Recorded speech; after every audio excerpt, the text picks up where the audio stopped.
Hello, listener. Producer Maze here to talk to you about Lola blankets. Holiday gift giving can be a challenge. You want to get something that people will like, that people will actually use. Everybody's different. Everybody's got their own quirks and tastes. But what if I told you that I've got the perfect gift for anyone who likes to be cozy? In other words, for everyone. I'm talking about Lola blankets. This is the softest, most luxurious blanket I've ever seen. And not only that, they've got a new XL that's so massive, people are calling it the biggest blanket on the internet. Who are those people? Me. I'm calling it that. They've got a huge range of colors and patterns. They've also got matching pillows that look amazing, and you can save when you bundle them together. And I want you to think about the most difficult person you have to get a Christmas gift for, and picture wrapping that person up in a big old soft Lola blanket. They're going to be smiling in no time. So give the gift of softness this holiday with Lola blankets. For a limited time, our listeners are getting a huge 40% off their entire order at lolablankets.com by using code DINGS, D-I-N-G-S, at checkout. Just head to lolablankets.com and use code DINGS for 40% off. After you purchase, they will ask where you heard about them. Please support our show and tell them Cinephobe sent you. Oh, the car from Carvana's here. Well, will you look at that? It's exactly what I ordered. Like, precisely. It would be crazy if there were any catches. But there aren't, right? Right. Because that's how car buying should be. With Carvana, you get the car you want. Choose delivery or pickup and a week to love it or return it. Buy your car today with Carvana. Delivery or pickup fees may apply. Limitations and exclusions may apply. See our 7-day return policy at Carvana.com. Oh, Hilton stay.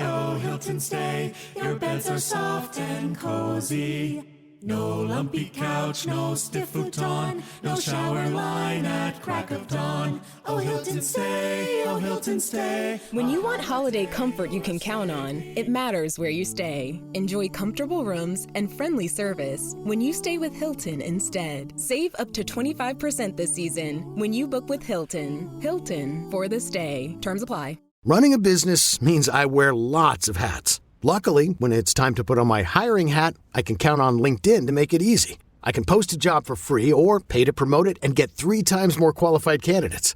Imagine finding your next great hire in 24 hours. 86% of small businesses do. With LinkedIn, I can also easily share my job with my network. No other job site lets me do that. Post your free job at linkedin.com/achieve. That's linkedin.com/achieve. Terms and conditions apply. Get Popeye's Scary Good Freddy Fazbear Box with garlic palm tenders and cheesy bites with marinara sauce. Or try the deluxe box with the Cupcake Cup and a 20-ounce drink and see Five Nights at Freddy's 2, only in theaters. Love that chicken from Popeyes. Limited time at participating U.S. restaurants. Did we spawn a whole misinformation campaign? Should we get a cut of this Kalshi money? Because we brought on Ballsack. We were the first people to bring on Ballsack. Kalshi is this fucking weird thing. I mean, they have ads during mainstream broadcasts, advertising. Yeah, you can bet on anything. Hey, are the British coming in 1776? I'm like, what? You can just do that? You can just have people betting on anything? So this is a fascinating development because, Tom, I remember maybe like a month and a half, 2 months ago, you sent us a story reported about Woj flipping out at a college basketball game. Yeah. And we were ready to fire up the engine and record y'all were ready a segment on this. Y'all were ready. But then it was discovered that it was from a parody account at Scott Hughes CBB, this college basketball parody account. It was wild because I fact checked it. They tweeted out a photo from the arena at the court. So this must be a real reporter. And then it started spinning out of control. Jeff Goodman and all the other guys are like, I'm here. Nothing has happened. Nothing's happening. I was like, oh, this is getting next level, that they're using boots on the ground photos and stealing them from other reporters to fake that they're actually on the scene. Guys, I'm going to tell you right now, the number one giveaway for any of these things, if there's only one person breaking the news, that means it didn't happen. Something like that, if it happened, 8 billion people would be rushing to be the first to go viral on it. That's how I knew it wasn't real. The moment you said, I said, I don't think that's real. Not even for a second. And I remember I was doing Levitard that day, and they were like, oh, we got to talk about this. I'm like, it's not real. I know. It's so simplistic. And again, it comes back to what we talked about when we had Ballsack on, which is it feasts on one singular premise, one principle, which is I want to believe. That people want to believe these things already. The greatest one of all time to this day, you guys know what it is, right? Apple time, Apple time. Yeah. That was the greatest ever because it was something we all wanted to believe. We wanted wholeheartedly believe that that's how weird a person Kawhi Leonard is. But the way that I think about this is, did Kalshi want to get an influencer that they could build up audience really quickly? And the one way you can do that is to become a parody sports account that tweets out misinformation. And all of a sudden, Scott Hughes CBB has overnight like 100,000 followers. How quickly can you build an account that has that many followers of real people? You just do a Ballsack Sports Centel account and people will be fooled and they'll get a huge audience quickly. But the thing that's interesting about this is that Scott Hughes CVB is not popular. He's got about 7,000 followers. Oh, okay. That's a problem. And the reason that we're bringing this up now is because, like you alluded to, Tom, he had a Kalshi logo next to his handle on Twitter, which means that he was essentially sponsored by Kalshi. I didn't know that was a thing. I didn't know that either. And then that's been removed. And now if you go to his account, it has a theatrical mask underneath and it says parody account. So Twitter has finally started to label these for what they are, which is fake news. But the involvement of Kalshi and Polymarket in the ballsack industry of fake reporting, fake news breaking, is to what? Great marketing. It's to increase people in wanting to bet on something that hasn't happened or has been fake reported. Imagine if Woj or Shams could put in a Dodge ad in their breaking news stories. Well, the next level of this, which is the other account they mentioned in that awful announcing piece, where it alternates between fake news and betting tips, straight up. Like, it's one thing for Scott Hughes CBB to have a Kalshi logo and every once in a while tweet nonsense. It's another thing when there's someone who's giving you quote unquote betting insights. And that's Emma Vance, who's self-described as the quote lead Polymarket reporter. Which I read that and I thought something completely different. I was like, yeah. But you know what I like about Emma Vance's strategy? She got the graphics. Is that typically when you have these accounts and you're posting a news story, right? You'll have the infographic. We talked about this with Ballsack. It's a picture, an action shot of the person you're talking about, and the big block letters saying traded or whatever the headline is. Emma Vance is like, you know what is more engaging than a picture of Adrian Wojnarowski? A picture of a hot woman. Mm-hmm. And so the Emma Vance account, all the releases are basically a picture of Emma Vance, and then whatever the headline is beneath it. The only problem with this is that Emma Vance is not a real person. What? This is a fictional human being. And so the picture is just an AI-generated image. And I love the idea of, how can I get these stupid motherfuckers to eat out of the palm of my hand even more? I just put a hot chick. Sold. Yeah, this is definitely the next evolution of Ballsack here. But the original Ballsack also has a Polymarket logo on their account. So they've got their bases covered. But Emma's account, the graphics are her, the images are her. There's pictures of her. Oh. She's got two laptops open. She's got a computer monitor up. She's got a TV in the background. She's got her phone. And they all have breaking news from Emma Vance, Giannis to the Lakers. What? This just in, Emma Vance has an Instagram account. Oh. These pictures look real. Oh, she still has the Polymarket logo in there. No, she hasn't been debunked as a parody account yet. That's still pending, I suppose. And she retweeted the article from Awful Announcing here and said, last time I checked, Lane Kiffin went to LSU, Giannis requested a trade, Matt Campbell went to Penn State, and I had all of them first. Don't underestimate hashtag Emma sources. Wait, I'm trying to learn the game here. So does this account scattershot news reports so that they can say, when one of these hits, I had it first? Maze, click on that second link that I put in the chat. This is the one. She posted that Giannis has requested a trade and the Lakers are currently the favorites. She says that she had it a full day before Shams did. The infographic is amazing. It's just her. Yeah. Her in a ladies' sport coat with their arms crossed. Yes. And what does the breaking say? The headline is breaking. New Woj. This is incredible. And then the third slide is, where will Giannis be traded? And we've got Polymarket chances and dollar amounts of volume invested. Oh, this is my favorite thing is when just to troll for engagement, they'll throw in like a random team. Does that say Raptors as the fifth most likely team? Just to get people fired up about the Raptors being on the list. That's brilliant, brilliant trolling. I mean, are you sure that she's not real? Because she's got a sister. Yeah, I'm looking at these pictures. Amanda Vance, who bets on sports for a living. They live in Florida. That tracks. I don't know, man. They might be real. I don't think this is AI. I think these are real plants. Yeah. Paid for by Polymarket. Yeah, Amanda Vance has 530,000 followers and is followed by DraftKings. The crown is yours. Wow. Oh. Professional sports bettor. Polymarket Sports commented on her latest post saying, Emma Vance is your source's source. We've entered a new era. Ballsack blew the doors wide open. Now we've got industry plants for sports betting, breaking fake news, and taking credit for being right. Well, we have to keep our third eye open everywhere, and including on Instagram. My assignment: uncover why the association inspires more conspiracy theories in volume and salience than any other U.S. sport. You've heard of the Illuminati. The truth is out there, but so are lies. Your eyes can deceive you. Don't trust them. The NBA has always been controlled by about 8 people. Denial is the most predictable of all human responses. If you're only using 10% of your brain, you don't even know that you're using 10% of your brain. The NBA Illuminati. If coincidences are just coincidences, why do they feel so contrived? The Illuminati. But you start to follow the money, and you don't know where the f*** it's going to take you. It is unspoken. They have influence among other players. The NBA Illuminati. I don't have time for your convenient ignorance. Maybe I'm a conspiracist now as well. That's all it took. Oh, we got books, we got schools. You saw a video on YouTube. Why my eyes, sir? You've never used them before.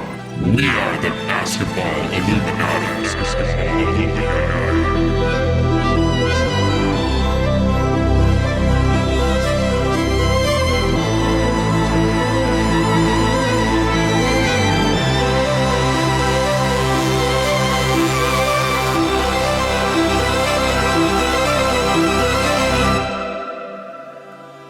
This is Basketball Illuminati. I am Tom Haberstroh, and as always, we are joined by the 5-star Illuminati generals, Amin Elhassan and producer Anthony Mays. Members of the Illumination can support us on Patreon at patreon.com/countthedings. You can also show your support by wearing a Third Eye hat or a Basketball Illuminati shirt or hoodie. Check out the link in the show notes or go to the Count the Dings store on Cotton Bureau and keep that third eye open. We've got a great guest, truth teller extraordinaire. He's a stand-up comedian, Joe Zimmerman. You might have heard him from the Big Dumb Eyes tour with Nate Bargatze. I just saw him in Charlotte. Very funny. Joe Zimmerman, he was also on a YouTube special called Cult Classic. We're going to talk the craziest Illuminati theories, NBA theories with Joe Zimmerman coming up right now. You all think I'm late. Well, I'm not late. And I'm going to stay right here and fight for this lost cause, even if this room gets filled with lies like these. And the Taylors and all their armies come marching into this place. Somebody will listen to me. There's no better way to overpower a trickle of doubt than with a flood of naked truth. But the complexity and the gray lie not in the truth, but what you do with the truth once you have it. What is true and right is true and right for all. You and I both know that that's just not the truth. You can't handle the truth. It's too messy. Keeps them up nights. I'm here because in the end, the truth is worth the risk. Speak a little truth and people lose their minds. I'm a grown man. You can tell me the truth. Why is it people who want the truth never believe it when they hear it? So you know what I'm going to do? I'm going to do something really outrageous. I'm going to tell the truth.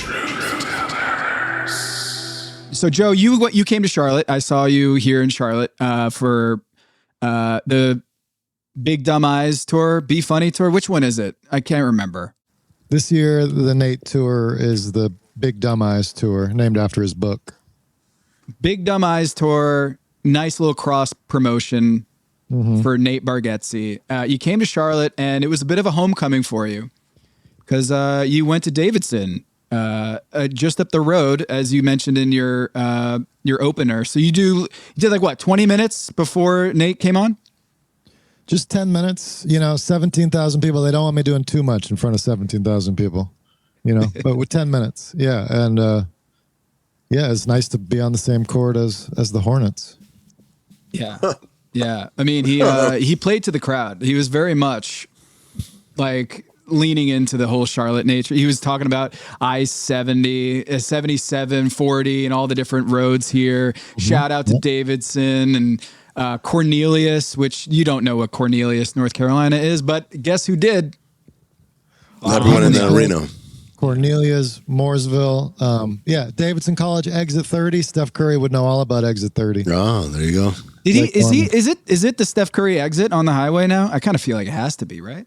I haven't passed it recently enough to know that they've changed the name, but I would believe it. Yeah. But Tom, you live there. It's great. Anyone would know it would be you, right? Yeah. I only exist in this like 12 by 14 cul-de-sac room. or whatever. Yeah. No, like the Blazer studio is right here, and then I have my bed right. Like I'm the light for this camera here is on my bed. That's a pull-out couch that I sleep in during game nights, after game nights. Nice. It's talk about glamorous, Joe. This is an NBA analyst, dream. This is how glamorous our life is, that we live in like basically a hotel room for 20 hours a day. Yeah. You make it look good. You got Muggsy Bogues all set up. Yeah. Oh, so you saw that reference. Yeah. Joe, you were an NBA fan of the Cavs. Do I have that right? Growing up? That's what he said. Yeah. As a little kid, I was born in Ohio, grew up rooting for the Cavs, watched, earliest memories, losing to Jordan, Mark Price, losing to Jordan, Dougherty, losing to Jordan. And then a little Andre Miller, Ilgauskas era.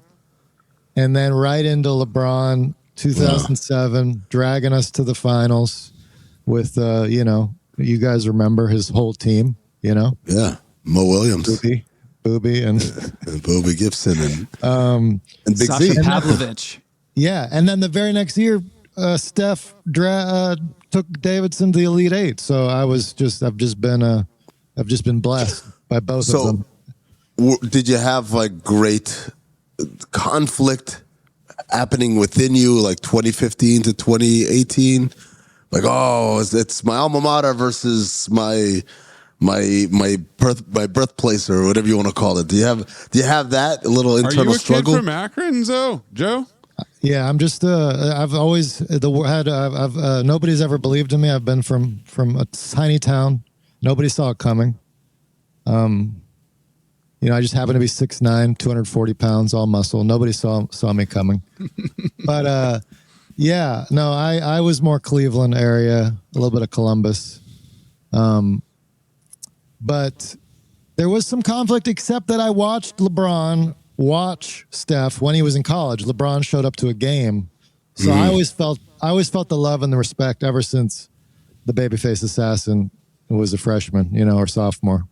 Do you think there's something else going on here, that the fact Hold on, Tom. I'm sorry. You completely smooth avoided the question.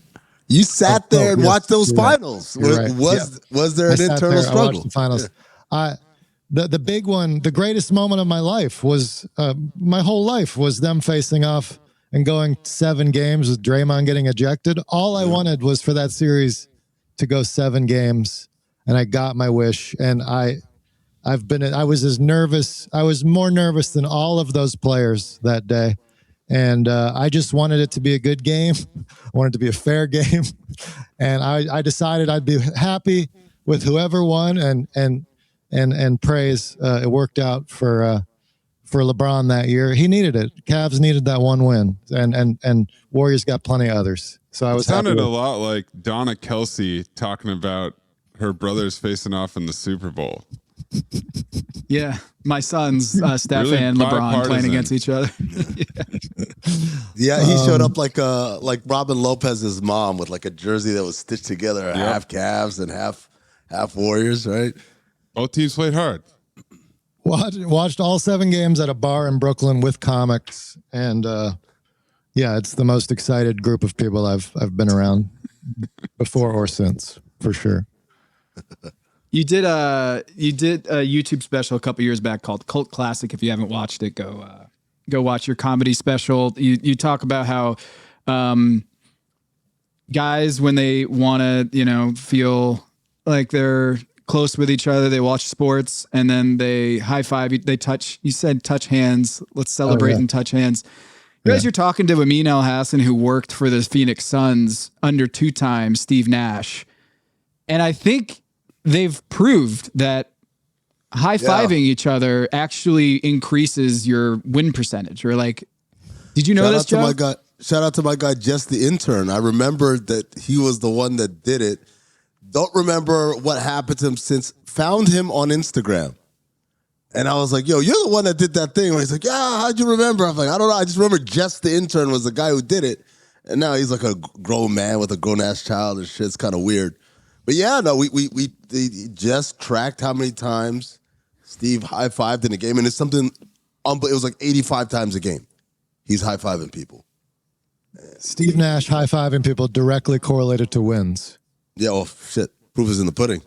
I have to ask if that was causal or correlation, because this guy, what are you, an econ major? You tend to be high-fiving when you make a shot, so it makes sense that those games would go better. A lot of that shit happens when Steve Nash passes you the ball. That's right. A lot of shots made.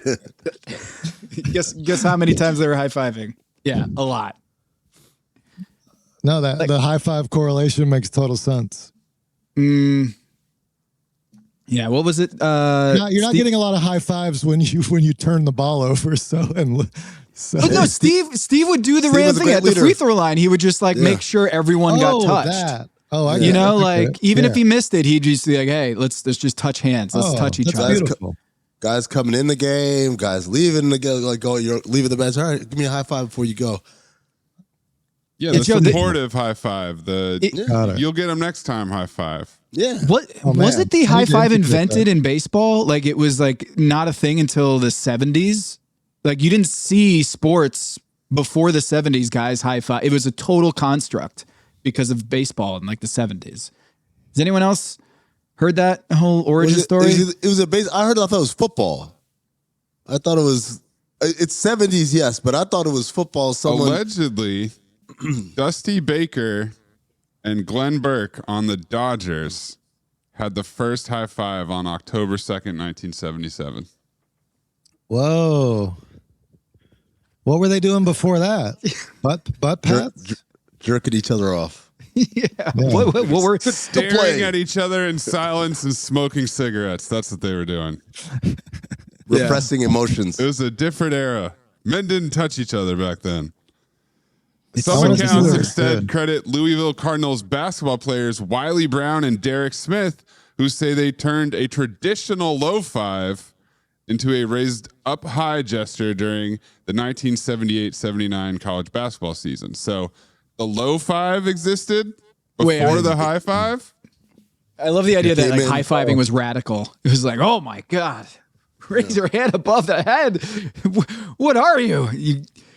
Like, this is crazy that you're raising your hand above your head to touch another person. This is just absurd. I got to admit, I really do wish it was Doc Ellis on LSD who did the first high five. Yeah.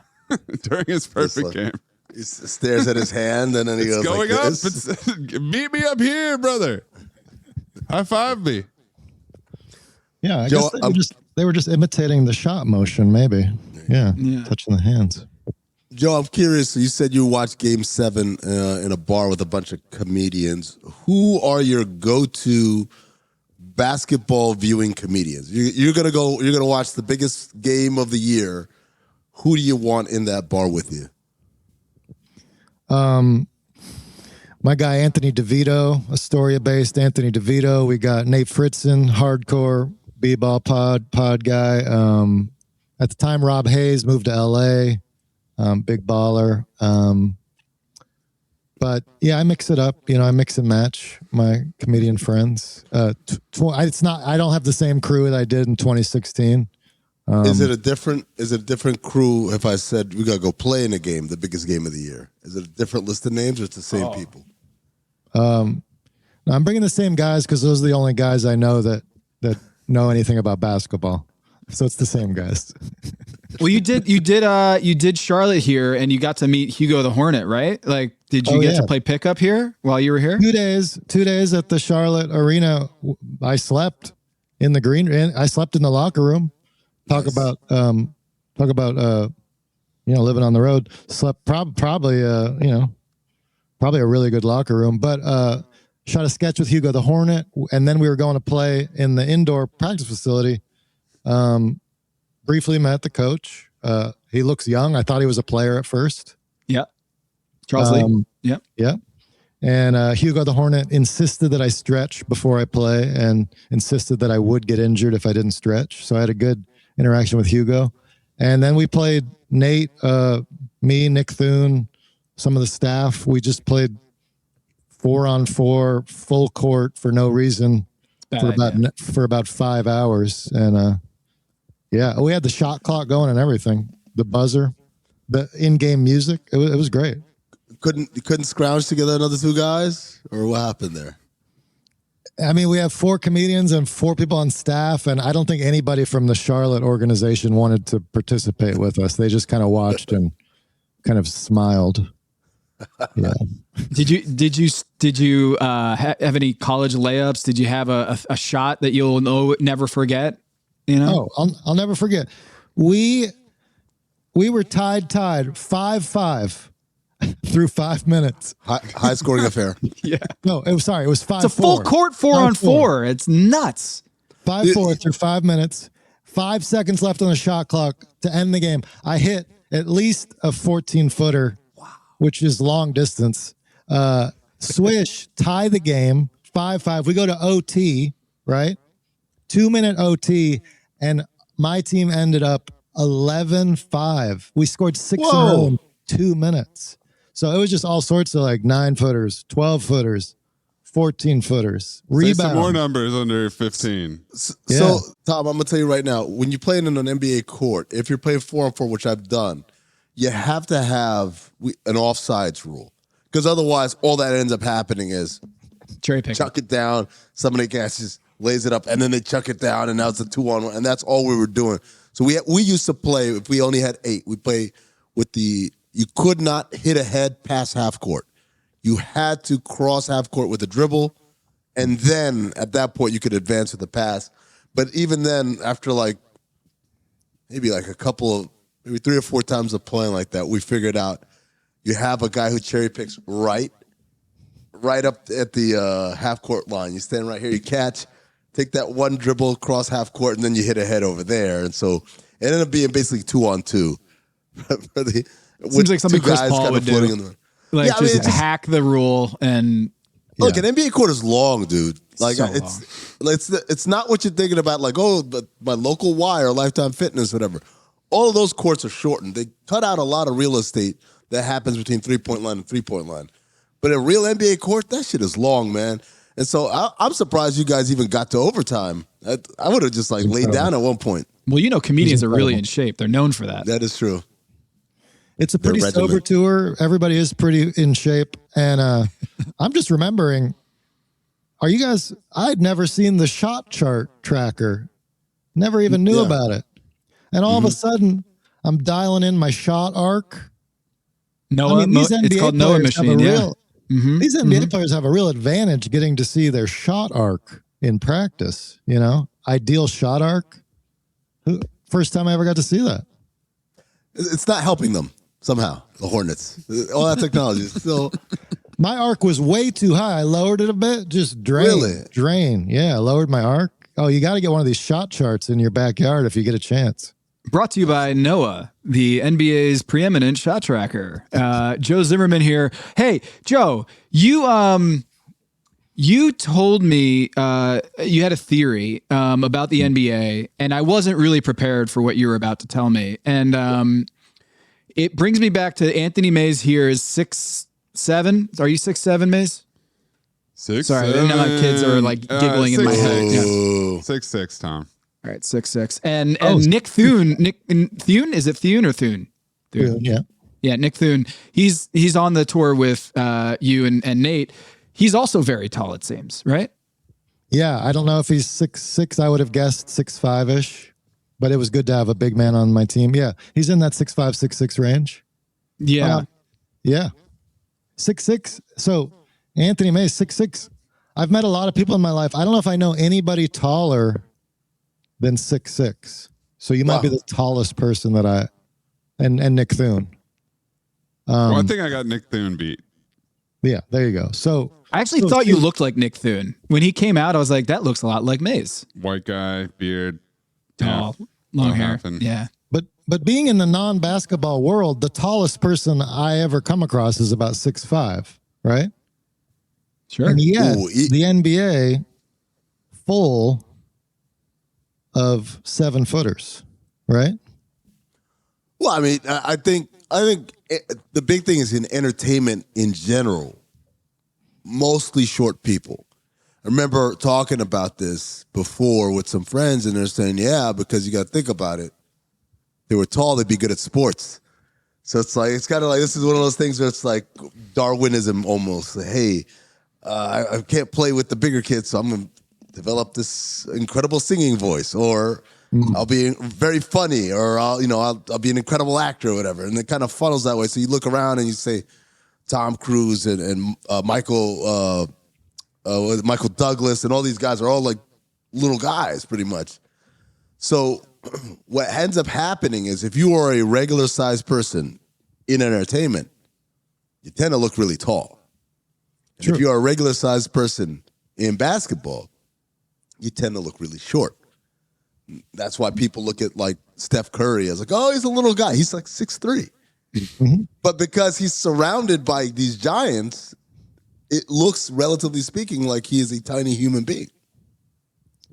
Well, so this led me to my alternate theory that's going to really help basketball moving forward, because I did a little guessing game with my buddy.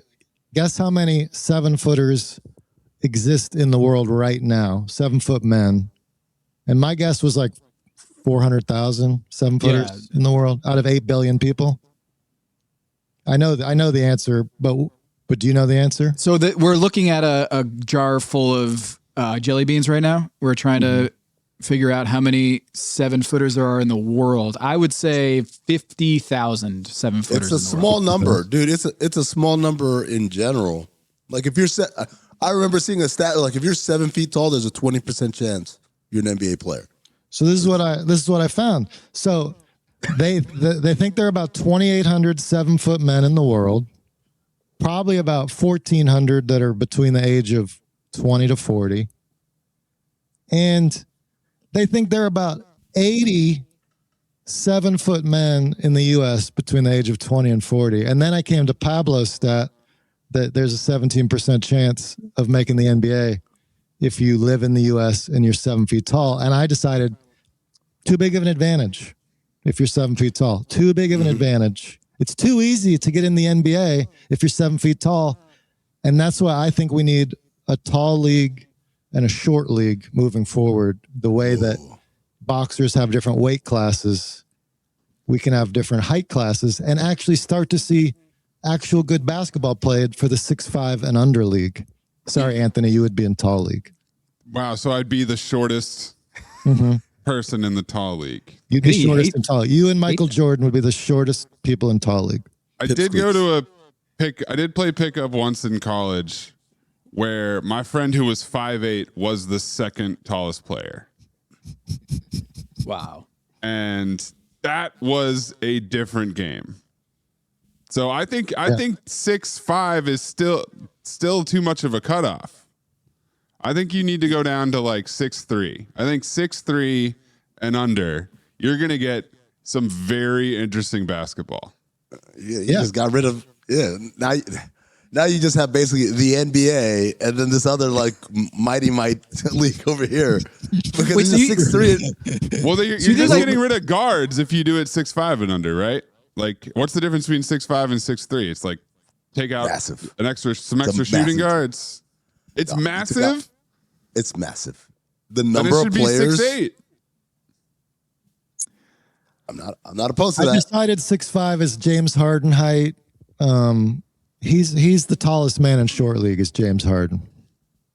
Okay. Tallest man in short league is James Harden. I have some thoughts on this. That's a good title right there. Tallest man in short league. And then you get Lakers have short team and tall team. And guess what? Short team is the marquee game. These are the people that can actually shoot, dribble, pass. They're fast. They're jumping. Everybody wants to see short league. Do they? No, it's not. With the Lakers, you got LeBron and Luka in the tall league. That's the team I want to watch. Yeah, you think I want to watch Gabe Vincent? You think I want to watch that? No, they're going to pick up Yuki Kawamura. They're going to pick up all these short guys. Oh, wow. To run their short game. As I sit here with a Muggsy Bogues jersey behind me. Yeah. Short wait league a Hall minute. of Famer. What if you divvy up the 4 quarters of an NBA game and each quarter gets ascendingly taller or descendingly shorter so that the Lakers have 4 teams and they each play 12 minutes each. And so it requires you to have a good balance of all the different heights out there. I like the balance idea. Or maybe you're only allowed one 6'11" guy on your team, you know? So this is closely related. It's not the same, but it's related to my my experimental thing, which is you go to a baseball game. What are the dimensions? Every park is different. It's 400 feet in this park. It's 355 in this park. It's all according to the home court, right? Like some of them have like a short left field.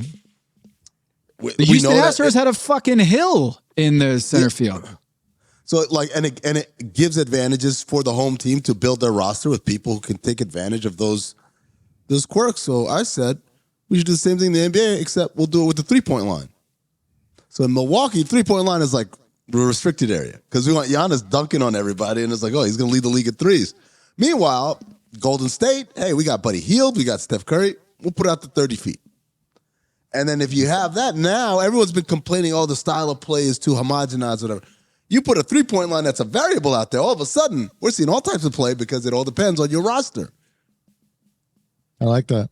Maybe some courts could be a little longer for the more athletic teams. The hoop, does it need to stay at 10 feet? The hoop needs to stay at 10 feet. That's the only. That's a non-negotiable. Yeah. No, you can't be changing the hoop. I agree. Amin's move the 3-point line around. I also wonder how often you're able to change it. Is it every year? Once every 5 years. Once every 5 years. Whoa! So you set it for Steph Curry, and then Steph Curry retires, and then suddenly the Warriors are the worst 3-point shooting team in the league. Hey man, you made that move. Now the thing to do is you got to be in great communication with your superstar. When Steph says, "Man, I think I only got 2 more years of this," those last 2 years we're playing with the new 3-point line, whatever that is, right? Mm-hmm. We're adjusting it back. I like that. Hello, listener. It's producer Maze here to talk to you about Aura Frames. You know what's one of the toughest parts of the holidays? Finding the perfect gift. Of course, you've got your go-tos. Yes, I get my grandma something cat-related every single Christmas. Yes, my dad has given me books year after year after year. But you know what the perfect holiday gift is for anyone on your list? A beautiful Aura frame with photos of their loved ones. You know how to make a gift feel personal? You can add a personalized message before it arrives. You know what's a nifty part of this gift? You can preload photos before it ships. So when they open the present and take out their Aura frame, it'll already have photos on it ready to go. And you can keep adding from anywhere, anytime. You can't wrap togetherness, but you can frame it. For a limited time, save on the perfect gift by visiting auraframes.com to get $35 off Aura's best-selling Carver Mat frames, named #1 by Wirecutter, by using promo code BASKETBALL at checkout. That's auraframes.com, promo code BASKETBALL. This deal is exclusive to listeners, and frames sell out fast. So order yours now to get it in time for the holidays. Support the show by mentioning us at checkout. Terms and conditions apply. Hello, listener. I'm sure you don't need me to tell you that we at Cinephobe love our pets. Zach and Boogie are inseparable. I've got 2 cats and a dog, and Amin is giving his best ass-on performance to convince dog owners that he loves their pet. Hey, Noodle. Hey, boy. How you doing? And Noodle was just like, whatever. Which is why today's episode is sponsored by the ASPCA Pet Health Insurance Program. Your pet is part of your family, and you want the best for them no matter what. But vet bills can really add up. That's why you should check out pet insurance. And with ASPCA Pet Health Insurance, you can focus on the care your pet deserves and cover what matters most. The best part? There's a special perk for signing up. Because when you enroll in an ASPCA Pet Health Insurance plan, you could get a $25 Amazon gift card. It's a little treat for you while you're doing something great for your pet. The ASPCA Pet Health Insurance Program offers customizable accident and illness plans, making it easier for pet parents like you to help your pet get the care they may need. They allow you to customize your plan, helping ensure that your pet's plan is as unique as they are. Because big vet bills never show up when it's convenient, do they? To explore coverage, visit aspcapetinsurance.com/dings, D-I-N-G-S. That's aspcapetinsurance.com/dings. Eligibility restrictions apply. Visit aspcapetinsurance.com/Amazon terms for more info. This is a paid advertisement. Insurance is underwritten by either Independence American Insurance Company or United States Fire Insurance Company and produced by PTZ Insurance Agency Limited. The ASPCA is not an insurer and is not engaged in the business of insurance. Hello, listener. It's Producer Maze here to talk to you about Chime.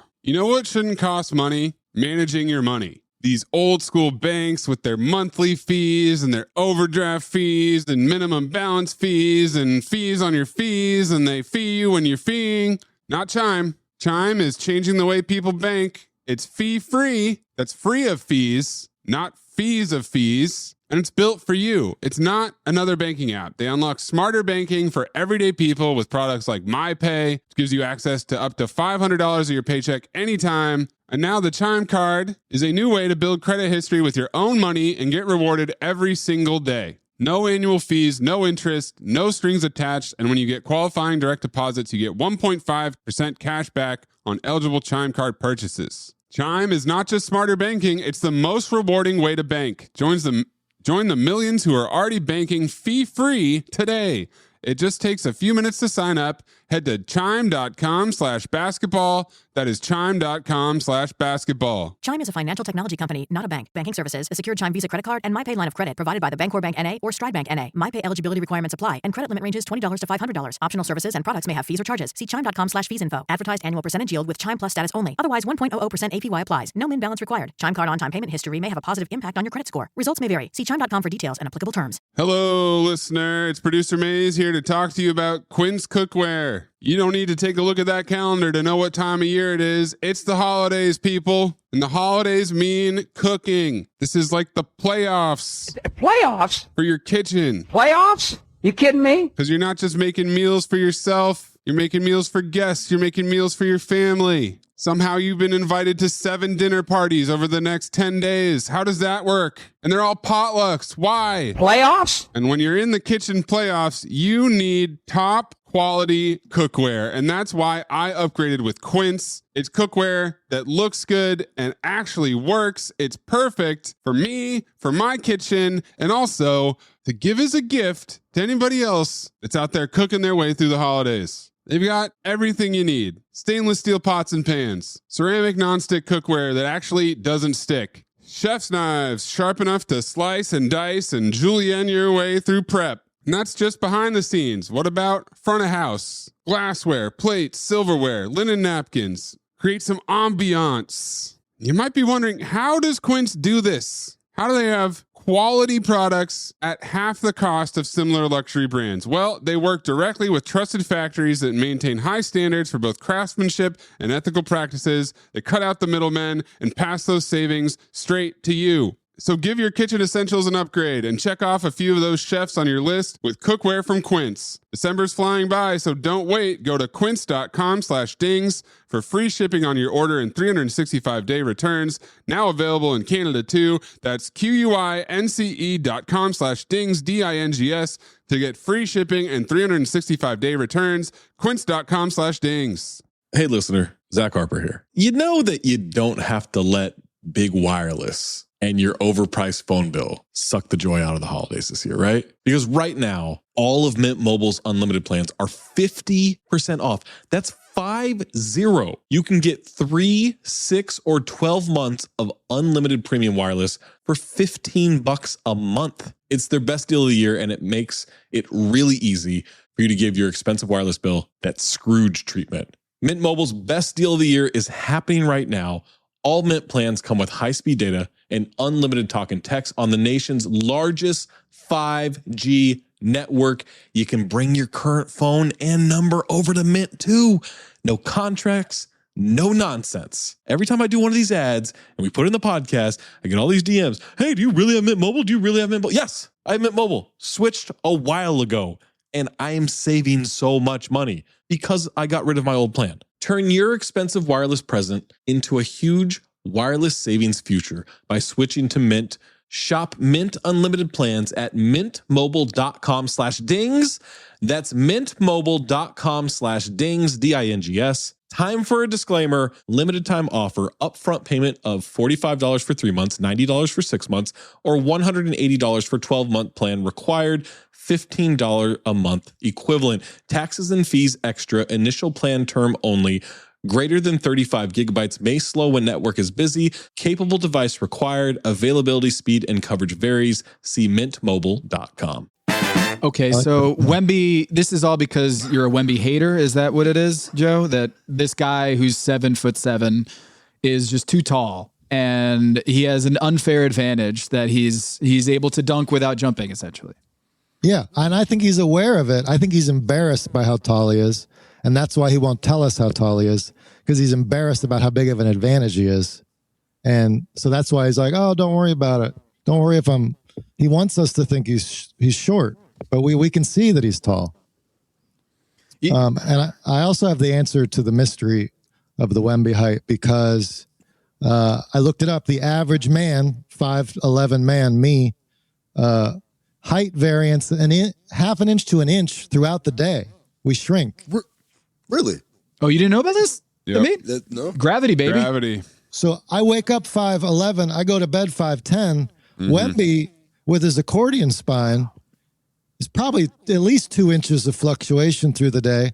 So he's waking up 7'6", he's going to bed 7'4". The reason it's a mystery is because there's 2.5 inches of variance throughout the day. Wow. It's a great point. Hold on.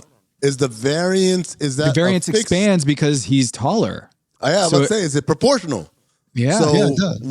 whatever it is for a regular sized person, you got to multiply it by whatever the proportion is that he's much bigger than everyone else. If I'm an inch of up and down throughout the day, he's 2 inches. Now, what do you do about short league, tall league, where people begin underreporting their size? Height fraud. This is what I was going to bring up, Amin. We talk about height fraud all the time. It is going to be very important in short league, tall league to establish this height fraud. But I also wonder if you're Draymond Green and you're basically right on the line, can you play a tall man game in the morning and then a short league game at night, as gravity is taking you from 6'5" and a quarter down to 6'4" and 3/4? I think we have to measure everybody in the morning, flat, laying down, so there's no height fraud. No more standing up measurements. Why are we standing up? Then you can add shoes, you can add socks, you can add puffy hair. Lay down, measure on the ground in the morning, standard time, lay down. Then we know everybody's height. No more height fraud. And for Draymond, he can flex into tall league. You can flex in. League, but he has to pick one, just like a weight class in a boxer. You have to pick. You have to pick your league for at least the year. Because Draymond in short league, on the one hand, he's the biggest. He'd be the there. GOAT. Yeah. Second, He'd be the GOAT. No, his I'm the whole opposite. thing is playing up. Like his whole Big, skill yeah. set is playing against big dudes. Draymond wants to play in big league. Draymond wants to play big league. He don't want to play short league, man. Because think about it, Tom. Big league, he's a point guard. He might be the best point or second best point guard in the league behind Jokic. He's out there. He's bringing the ball up. He's calling plays. He's not a defensive liability. So it's like he actually turns into this incredible player. Short league, he's got to play like a big. Means he's got to post people up and take advantage of the height mismatches. He's not good at that. He don't want to do that. What are you talking about? He's an amazing passer. If you could see over the defense like he's standing on top of Mount Everest and see for days, then he's going to be able to hit all these shooters and no one's going to be able to do anything. Tom, it's short league. You got to think about this. You got to think about how many people are going to be focused on getting their own shot and dribbling. Everyone. Or you could just throw it into Draymond at the basket and he dunks every time. You think he's going to be the Shaq of the short league? Yes, I'm saying he's going to be the Shaq of the short league. Tom, he can't do that in empty league, let alone short league. His weakness is that he can't shoot, so that would be minimized in a league where he'd have the best shooters in the world that he could pass to. He's not a great finisher either. It's not like, oh, thank God, I get all the layups that I wanted. He's not awesome at that either. Man, tall league is where it's at for Draymond. I have to agree. I think short league, there's just people running circles around him, shooting threes and passing through his legs, not megging him. I think tall league's where he lives. Well, I did this story a few years ago about why big men can't shoot free throws, and it goes in lockstep with your theory, Joe, is that they're just not good at basketball. They're not good at basketball. And it's not their fault that they're not good. It's not their fault that there's only 200 6'11" guys in the U.S. to choose from, and there's 30 million 6 foot and under guys to choose from. So we just have more options to get good shooters at 6 foot and under, and fewer options up there where you're at, Anthony. It's true. Joe Zimmerman, econ expert. Yeah, he's got his econ professor coat on right now. For those who are listening, options. Do you have elbow pads in there? That tweed? Yeah. I wish. Do you have a monocle like in your front vest pocket there? They're not as, to your point, I do. And to your point, Tom, the best 7 footers in the world are also the best players in the world. Jokic, who can't jump. Embiid, who has no bones that work. Giannis, who can't shoot. Mm-hmm. And Rudy Gobert can't do anything. And you get him on your team and all of a sudden you have a great defense. I mean, it's like... Would it be as great a defense if we're playing tall league? So, again, now you got a bunch of Rudy Goberts, and it sort of equalizes itself out in tall league. Yeah. Just bumping uglies, huh? There's a guy at Florida, University of Florida, who's like 7'9". Yeah. And he can't get off the bench, I feel like. Redshirt freshman last year. Well, I think he's a prototypical Joe. This is one of the things that Joe is locked in on, is this dude who's 7'9", who's only playing because he's 7'9". Yes. Exactly. He's only playing basketball because people are like, you're going to be a millionaire if you just show up. All you have to do is show up and you're going to make $100 million. But there's other... yeah. No, I was going to say he's French too, I think. Am I wrong on that? The 7'9" kid from Florida? I think he's French. Canadian. French-Canadian. There you go. Yeah. Olivier Rioux. Yeah. Is his name. You did that better than I could, Miz. Joe, it feels like there's other occupations, right? That you would be a millionaire just by being born and showing up. Like there's just secret talents that... This isn't like unique to basketball. I guess in baseball, the most unique physical attribute that lends itself to being a baseball player is your eyesight, for sure. Really? I would say arm strength. Because I remember the '96 Olympics. There was a guy, whoever won the gold medal for javelin, the Braves brought him in for a workout. The guy's never thrown a baseball. He doesn't even know what baseball is, but they're like, oh, look at his arm because he threw the javelin like 8 million yards or whatever. But a first baseman doesn't need to throw a baseball, you know? Yeah, so like pitching is a different thing entirely. But that's the thing, eyesight right? In terms of hitting, catching, hand-eye coordination, Tom. I mean, if you want to call that eyesight. Well, Ted Williams had like a 40-15 eyesight, and he was able to see the type of pitch. The type of pitch when the pitcher is going back, you can pick up the seam on the ball way better than anybody else. And the speed at which you can see that and react to it, that's the whole entire game. Can I say right now, horse shit? Or is he reading the fine print on the baseball? Get out of here, man. If you had a moment faster than everybody else at picking up the ball. I'm going to tell you right now, Ted Williams will get his ass rocked nowadays, man. Of course he could see the ball coming out. They throw the ball like at 2 miles an hour. Come on, man. You can't be believing this. See, Tom's a Red Sox fan. That's what it is. Yeah. I think baseball is a perfect example of you can be born any size and you got a shot of playing in the major league. It's a meritocracy. Absolutely, man. But I will say, I'll make the same argument for horse jockeys. It's too much of an advantage to be 90 pounds, and we could easily just add some weights to every horse to equalize the jockey weight, and now we get to actually see who the best horse jockeys are because they all weigh the same weight, and none of these unfair tiny person advantages. Sumo or the wrestling, best horse. You Or the got to best be horse. fat to be a sumo wrestler. I don't like that either. So, yeah, I'm here for fairness. Do we have a skinny league for sumo wrestling? There should be a skinny league for called sumo wrestling. Yeah, it's called the back alley. Yeah. Meet me outside. Do we have a skinny way to figure out if sumo wrestlers could be good at wrestling? Yeah, that's wrestling. I think jockey is the closest to what you're talking about, Joe, but I don't think anything comes close to just being tall. Because you see somebody on the street who's, 90 pounds. It's not like you're going to approach them and say, hey, do you want to go race this horse? Like you get... If you're in horses, you might. Maybe, but like it's way... My dad was 6'7", and he was in high school, and he is the least athletic. He was more interested in being in the musical than playing sports, but they actively tried to get him to play basketball several times. Like the star player took time out of his lunch to take my dad to the court, and it was only after my dad dribbled off his foot the 15th time in a row that the guy said, okay, well, we're going to give up this pipe dream of you playing basketball. So everybody who is probably my height or taller has been asked or actively recruited to play basketball. Yeah, and I feel bad for the guys that are 6'2". Of the 30 million guys that are 6 foot and under, 30 million men eligible to be in the NBA, we've got what? Jose Alvarado and Ryan Nembhard.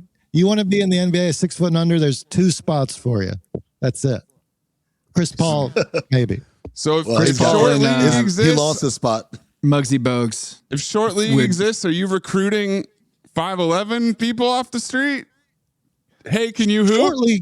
Short league, you just get to see who's good at basketball. You don't need to. Okay. You don't need to look around for some supermodel to pick them up off the street and hope that they like the game.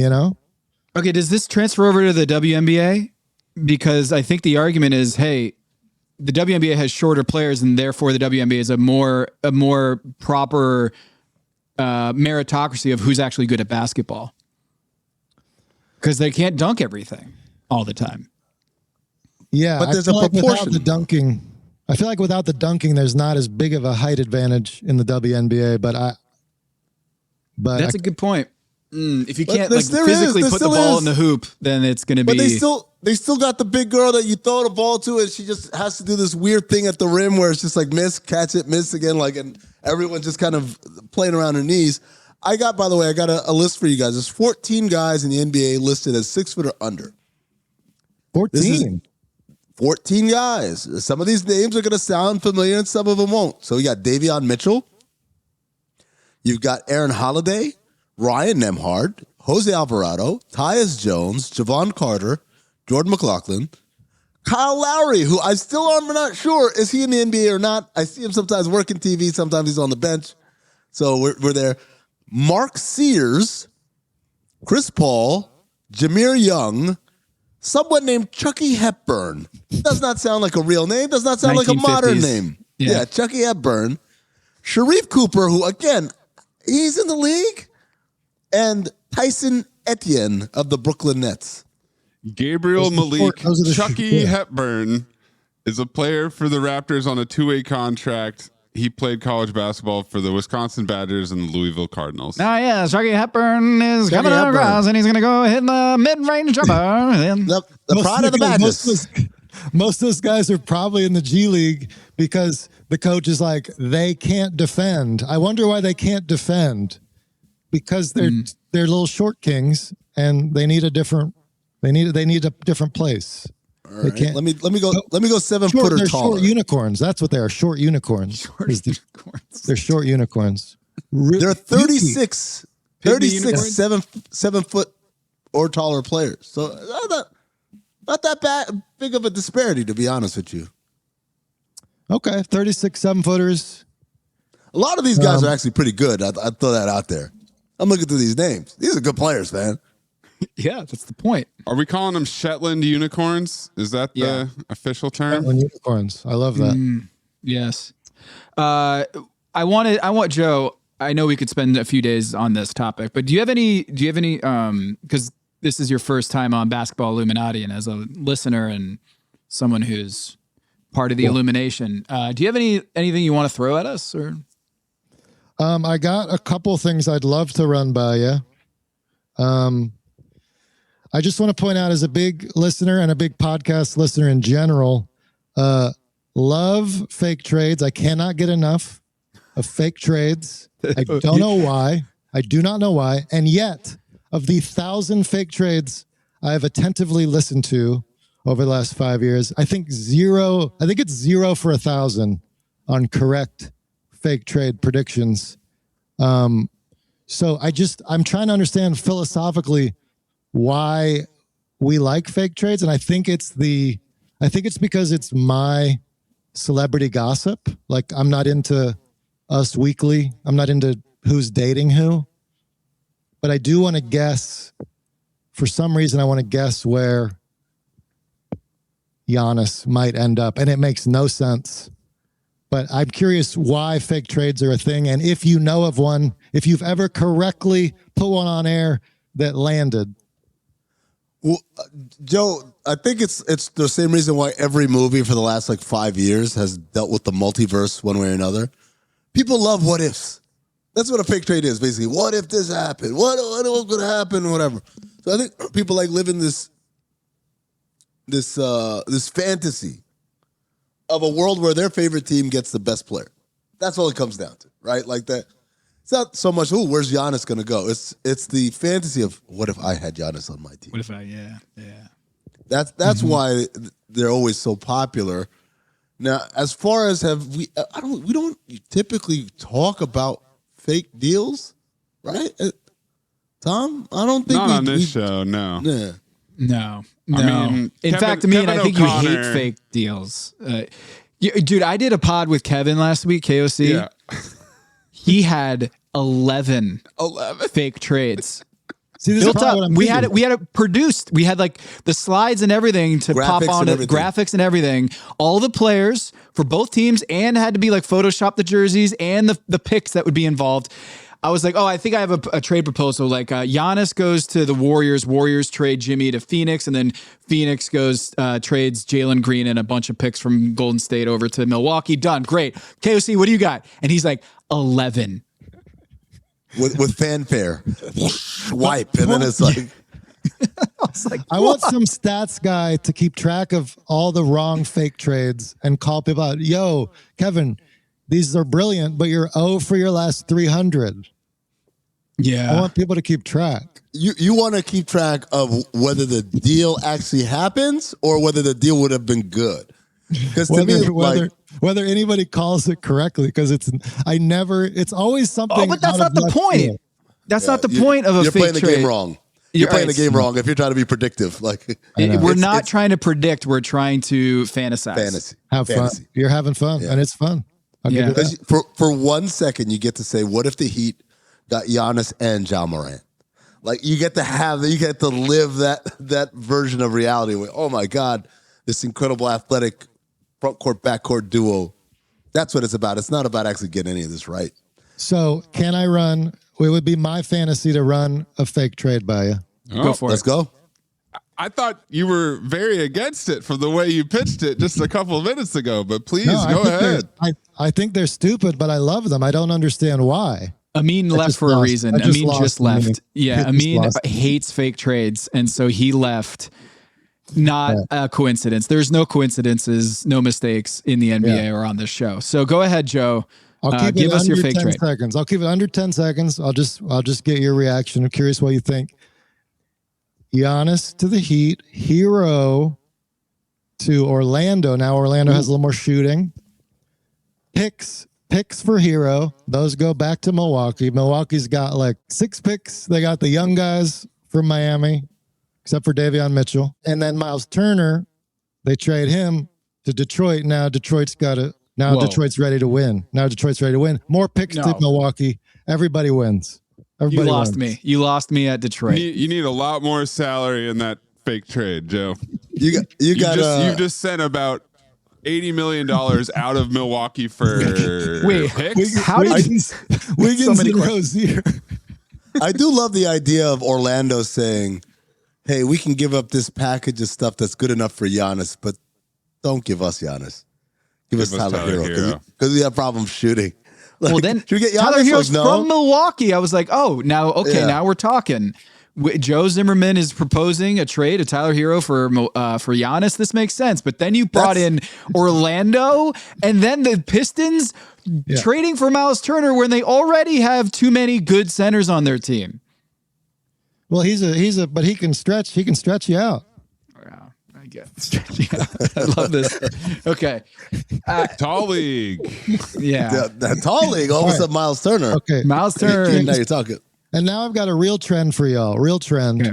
We've heard about the foreigners winning MVP trend, right? Non-US. Yes. Uh-huh. How about do you know how long it's been since we've had a number 1 draft pick win the MVP? Ooh, hold on. AI? No. LeBron was a number 1 pick, and he won an MVP. There you go. Yeah, that's true. LeBron in 2003. Is that the last one? They can't be the last one. So, yeah, LeBron 2013, the last one. We've gone 12 years without a number 1 draft pick MVP. And in those 12 years, 8 of them are outside the top 6 draft picks. Okay, so your theory is what? So we've got a trend of outside the top 6, outside the top 10 MVP winners. And so the trend is what you want to do is you want to get a back of the lottery pick is what you want to do moving forward. OKC's like, whatever. We'll get Jalen Williams with the 13th pick or whatever. Yeah. We're gonna get an MVP. Yeah, we're gonna get all NBA player. If we follow the trends, the next MVP is your guy, Portland, Young Hansen. Yeah. Young Hansen is not yet an MVP. Okay. So it's not going to happen this season. He'd be the first since I think Moses to win MVP. But I love what you're saying. The Portland fans are all loving what you're saying right now is that Young is going to win an MVP. Avdia would count too. Yeah. So this is a fruitful topic because I talked to a GM a couple years ago who said the mock draftification of the drafts is ruining our player evaluation. Oh. That there's groupthink that once you see a player who's in the 20s, they no longer can move from the 20s. And they're like, oh, every analyst has this same top 10, in the teens and then the back end of the first round. And some GMs think like everyone's been so conditioned to risk aversion that they don't want to take a guy who is projected to be a 20th pick in a top 5 pick because they'll lose their job. And it's all because people are obsessed, not just with fake trades, but with mock drafts. They refresh a mock draft every 6 days. And so they don't want to hear it. I mean, yeah, that goes all the way down to like ranking middle schoolers. You know, it's like we have people ranked and projected as early as possible. And so if you're the number 1 8th grader in the country, you'd have to do some real damage in order to get out of, let's say, the top 100. Like you'd have to have a career-ending injury, or you'd have to just completely bottom out. If you are highly ranked and you go into high school and you go into college and you continue to produce, let's say, not the best, but, oh, well, he's got the potential and it's the team's fault or whatever. And, oh, we can fix this guy. Yeah. We are obsessed with, I think this applies to fantasy sports too. I think they should take projections out. I think they should take rankings out. I think everybody should have to draft blind. I mean, did you say just abolish drafts and rankings? Can you do that? Yeah. I say no big boards. I say we start the draft. Everybody's got to figure it out on their own. So looking at the trend of outside the top 10 MVPs, outside top 10 draft picks, you still got Shea and Joker and Giannis that could keep that trend going for a while. And then Şengün, he's in there. Yeah. Şengün, Halliburton, Jalen Brunson, Donovan Mitchell. I mean, I think this trend could last for a while. Yeah, Amin hates the draft as well. So you're So Amin, I'll bring you. Go ahead, Amin. No, I was just gonna say I don't think we should have a draft at all. I think there should all be free agents, and then you just got to convince them to come play for you. Oh, okay. Well, I agree with you completely on that. It is not fair that the best player in the world just has to go wherever they tell him to go. Come save our team. Come save our team. We played badly on purpose to get you. Right. I came up with a system where every team, when we go into the draft, you have a salary exception. So this is outside of the cap. It's outside of the luxury tax.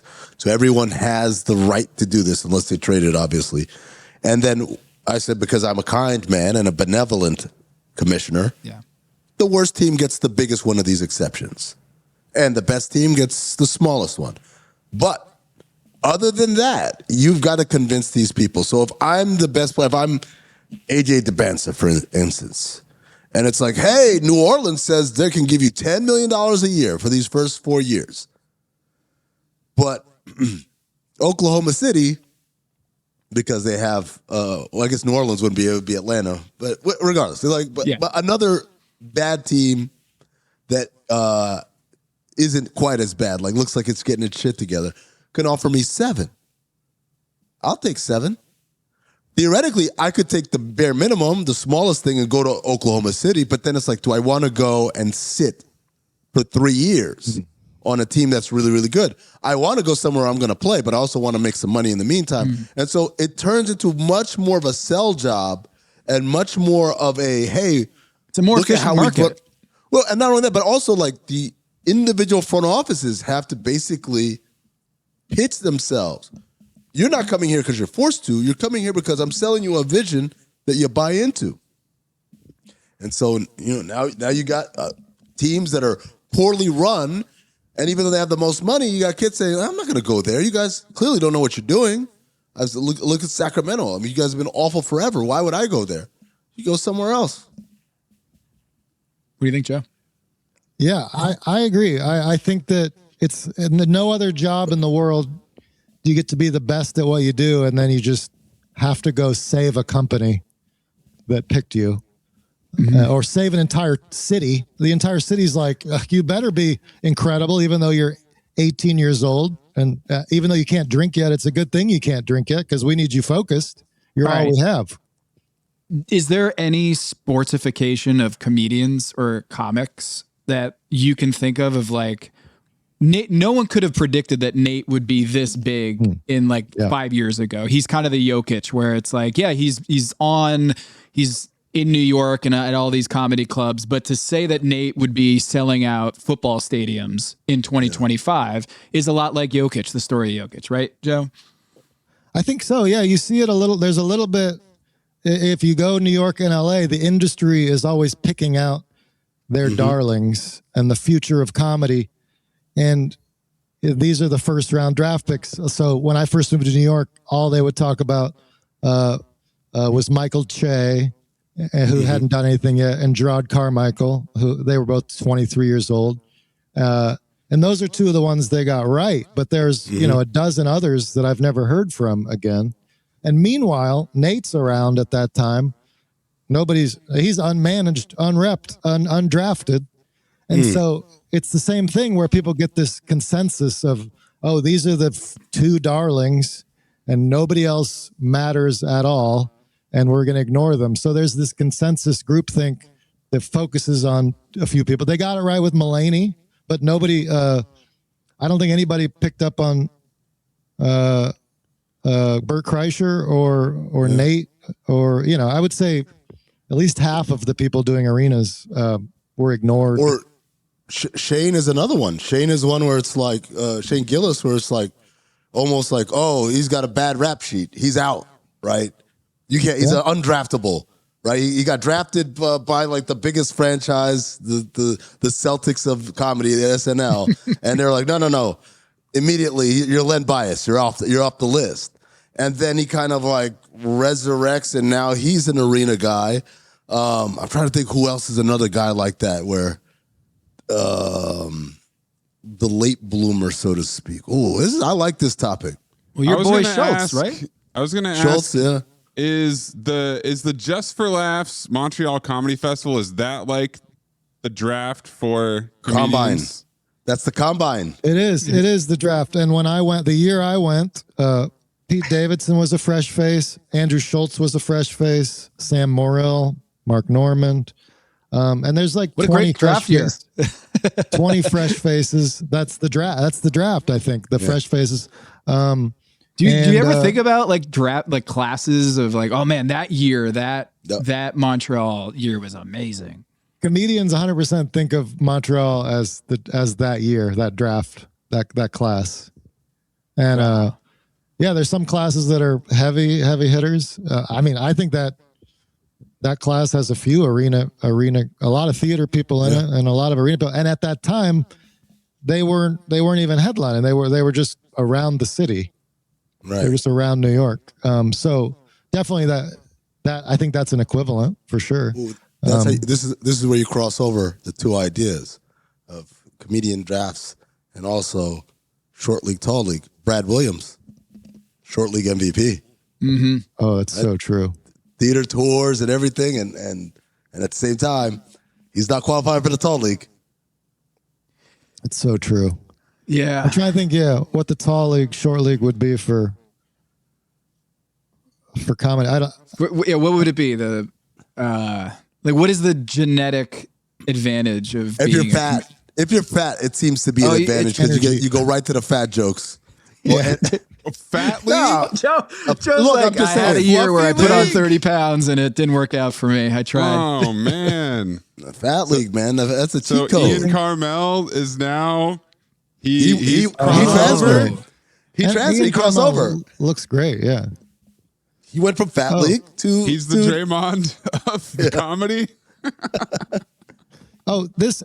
What you're saying, actually, there's another crossover is there are people that every year in the offseason, they come back better and stronger. Like Jokic. I don't know what he's doing in Serbia riding horses, but he always comes back better every year. And then there's other guys like me, no matter how hard I work in the offseason, I come back, I'm Clint Capella. I'm the same guy I've been since I was 19. I don't know how people are getting better in the offseason, but it's harder than it looks. But Nate, Shane Gillis, these guys, every year they come back, they've got a new move. Bill Burr added physical act outs. You can see it in his specials. And he's a fan of sports, so you can see him working on his physicality in the offseason. And there's an in-between special where his act outs, you're like, I don't think he knows how to do these. And then the next special is just boom. He's He's got the post moves. He's got the outside shot. And so I don't know how people, I've tried working on impressions in the off season. I come back with nothing. I can maybe do like Shaq's laugh. You're Ben Simmons on the workouts. No, only if he's filming them. Only if he's posting clips from the club circuit. But there's a skill to staying in the league. There's a skill to absolutely being Clint Capella, and that's knowing that's who you are. That's what I bring to the table. Yeah. Now, you brought up Jokic and just reminded me the idea of Jokic walking down the street, and he would be someone who would stop a 90-pound person and say, You should be riding horses. Yes, he's recruiting. He's recruiting people off the streets, tiny people, 100%. Tiny Serbians. They're probably not small enough in Serbia, so he's probably recruiting people. He's got to go to a different country to get them. We're only a few weeks in and the NBA season is already wild. Stars are going off, rookies are making noise, and the action doesn't stop. DraftKings Sportsbook, an official sports betting partner of the NBA, is where you can get in on all of it. Missouri listeners, listen up. DraftKings Sportsbook is now live in the Show Me state. New customers bet just $5 and get $200 if your bet wins paid in bonus bets. Download the DraftKings Sportsbook app and use code THIRDEYE. That's code THIRDEYE, THIRDEYE. Bet $5 and get $200 in bonus bets if your bet wins. In partnership with DraftKings, the crown is yours. Gambling problem? Call 1-800-GAMBLER. In New York, call 877-8-HOPE-NY or text HOPE-NY 467-369. In Connecticut, help is available for problem gambling. Call 888-789-7777 or visit ccpg.org. Please play responsibly. On behalf of Boot Hill Casino and Resort, Kansas, pass-through of per-wager tax may apply in Illinois. 21 plus age and eligibility varies by jurisdiction. Void in Ontario. Restrictions apply. Bet must win to receive bonus bets which expire in 7 days. Minimum odds required. Additional terms at dkng.co/audio. Limited time offer. This episode is brought to you by NBA on Prime. The NBA on Prime is back with an exciting week of Emirates NBA Cup action. The knockout rounds begin with quarterfinal doubleheaders on Tuesday and Wednesday night. Then it's a semifinal doubleheader on Saturday. And it all culminates with the championship game next Tuesday night, only on Prime. If you're not a Prime member, sign up for a 30-day free trial to get started today. Restrictions apply. See Amazon.com/Amazon Prime for details. This episode is brought to you by McAfee. Yes! Playoff tickets! Just need to click here and... Wait, what? Fake site? Good thing McAfee threw the red flag. That would have been $400 gone. McAfee blocks risky sites so you don't pay for seats and other things that don't exist. Plans start at just $39.99 for your first year. That's cheaper than parking on game day. Learn more at McAfee.com/online protection. This episode is presented by State Farm. Having insurance isn't the same as having State Farm. It's like needing the protection of an offensive guard on the football field, but getting an elementary school crossing guard. Sure, they're both guards, but you can only trust one to keep your quarterback safe when the game is on the line. So don't settle for just any insurance when there's State Farm. Like a good neighbor, State Farm is there. The Who's down in Who Newville were making their list, but some didn't know Walmart has the best brands for their gifts. What about toys? Do they have brands kids have been wanting all year? Yep, Barbie, Tony's, and Lego. Gifts that will make them all cheer. Do you mean they have all the brands I adore? They have Nintendo, Nespresso, Apple, and more. What about... So the Who answered questions from friends till they were blue. Each one listened and shouted, from Walmart? Who knew? Shop gifts from top brands for everyone on your list in the Walmart app.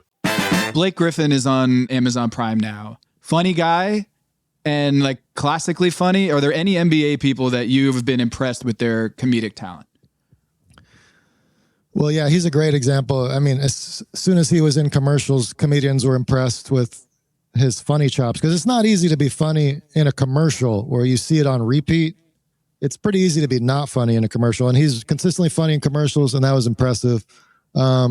Obviously, Chuck, every comedian I know is like the funniest person I've ever seen is maybe Eddie Murphy, and then Charles Barkley is number two. Like they go back and forth between those two of like the GOAT comedian. The GOAT, the people that comedians just want to watch on YouTube, every clip is Charles Barkley Just I don't know what it is about him, but he's the funniest human in the world, right up there. Isn't it self-deprecation too, that he doesn't take himself seriously? There's a little bit of that where he's willing to take a joke. Like he's not a guy that is willing, like is too big for this. I have a sense that that's one of his superpowers. He is, but I don't think that's why people think he's funny. Like, yes, he does have that trait. I don't think that's why people think he's funny. I think people think he's funny. There's a level of irreverence, first of all, from a place where there typically is reverence. And I think there's a little bit of almost like a naughty pleasure, like, ooh, what did Charles say? Whatever. So, for instance, saying all the women in San Antonio are fat. Like, that's something that 99.99%, yeah, exactly. If you said that in any, almost, like, I mean, clearly in that position, but even there are other entertainment positions that if you said that, man, that might be a career ender.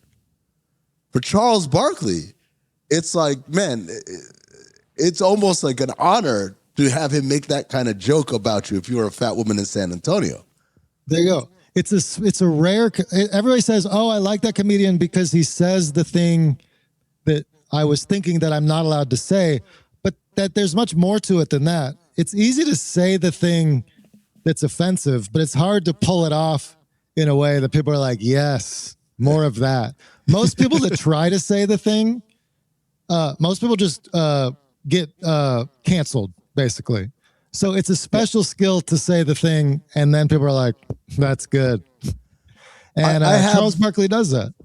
I have on my phone a video that I could never share, ever, ever, ever. And it's Charles Barkley roasting me on a phone call. I don't even remember who was recording it, but it was just Charles roasted me. And it's hilarious, but it's also like, I'm like, man, if I post this, man, people are going to get upset because like he says some things in here that might be deemed insensitive due to this, that, the other. It's like the Shaq story that I could never tell on air. Shaq has a little bit of that. Yeah. But he's nowhere near. I mean, like Charles is on another level. Maybe that goes back to what Tom was talking about, is that Charles never seems perturbed. Whereas Shaq, I feel like there is a level of like he will let it get to him and it'll quickly go from I'm joking with you to now I'm angry. I think they do a good job of being the guys in the locker room that are saying all the dirty things and funny things and offensive things that you can't say, but they're somehow just doing it on national TV. Yeah. In a way that works. But I just can picture them snapping each other with wet towels the whole time they're together. Well, but Shaq was doing a lot more than that in the locker room. Yeah. I don't know how you guys did it, man. Like, I guess because he's Shaq. There's not, you can't really do anything. It's Shaq. Exactly. He's 350 pounds, man. Like, I cannot explain what helpless is if you've never stood next to Shaq. I roasted Shaq one time, like at the beginning of practice, and everybody laughed. And then I had to go do work. And so I went and did work, and when practice was over, he's walking out. And I'd forgotten. I'm like, all right, like, oh, he's walking out. He's like, all right, man, I'll see you later. And he extends his hand to dap. And inside my brain, I said, don't trust it, man, because he never does that. Like, he might just walk out and say, all right. But, like, the whole, like, all right, man, later. And I'm like, no, man, it's Shaq. I dapped him up. He grabs me, and he puts me in a chokehold. And I'm not talking about, like, a quick squeeze or whatever. I mean, instantly zero oxygen. Shaq, yeah. But, like, when he let me go, I'm, like, gasping for air and laughing. Because, hey, you're man, like, oh, Shaq, you're so Shaq funny. almost put me in a sleeper. Ha, ha, ha, ha. I think Heidi Gardner said that Charles was, like, the funniest host that she's ever been around on SNL. And it's like, you hear that a lot. I mean, is that Charles is legit the funniest dude. And Joe, I guess you could study Charles and try to figure out. You said, I don't know what it is, but there's this kind of like secret sauce that he has. I'll tell you what the secret sauce is. Fat League. I'm telling you, Joe. Get in that gym, and by the gym, I mean the kitchen. Just start carb loading. Come back, number one guy on the circuit. I mean, well, I can point out one of the things is that a really good comedian is good at finding something that's just slightly off and calling it out. So, like, just one example is when they were talking about the cops that showed up to the Clippers game or whatever that clip was. Some cops showed up to the Clippers game to break up a fight in the locker room between Chris Paul and somebody else. And they're on the air, and Chuck and Shaq just immediately start laughing without any moment of consideration. And they're basically just saying, like, dude, who needs the cops to break up Chris Paul and whoever Chris Paul is upset at? And they were just immediately laughing at how dumb it was to bring the cops into it. And they called it out so quickly, like not a half second went by before they called it out for being idiotic. And I think that's a comedic thing, is to find something that's off and just immediately call it out for what it is. Why don't sports shows or like comedy sports shows, they've never really been able to land in a level that Inside the NBA has figured out how to be funny about sports? Why aren't there more of them? Like, I know Norm Macdonald tried back in the day, Comedy Central, but what you're saying, why aren't there more of them? I guess show like can there be a funny TV show that spoofs an NBA team? I guess Semi-Pro would be the best example. I think you guys should pitch it. I think it should be the NBA ref that's fixing games and with ties to the mob, and I think that should be the sitcom, the storyline, and you follow his story. And he keeps getting it wrong. Yeah, he keeps getting it wrong. And now he's trying to get players to throw the game with him. I think you technical foul. Yep, the other team gets a free throw. Oh no, not Shaq though. Shaq, no. Like he's got multiple bets that he's got to keep straight. yeah. So Shaq under. I think the comedy would always be like the game would barely be part of the story. They would always be whatever else is going on in their life. They're trying who's the basketball player that would leave the practice and go take $50,000 off somebody at a YMCA for it's the people that are doing stuff on the side. I think that would make the show.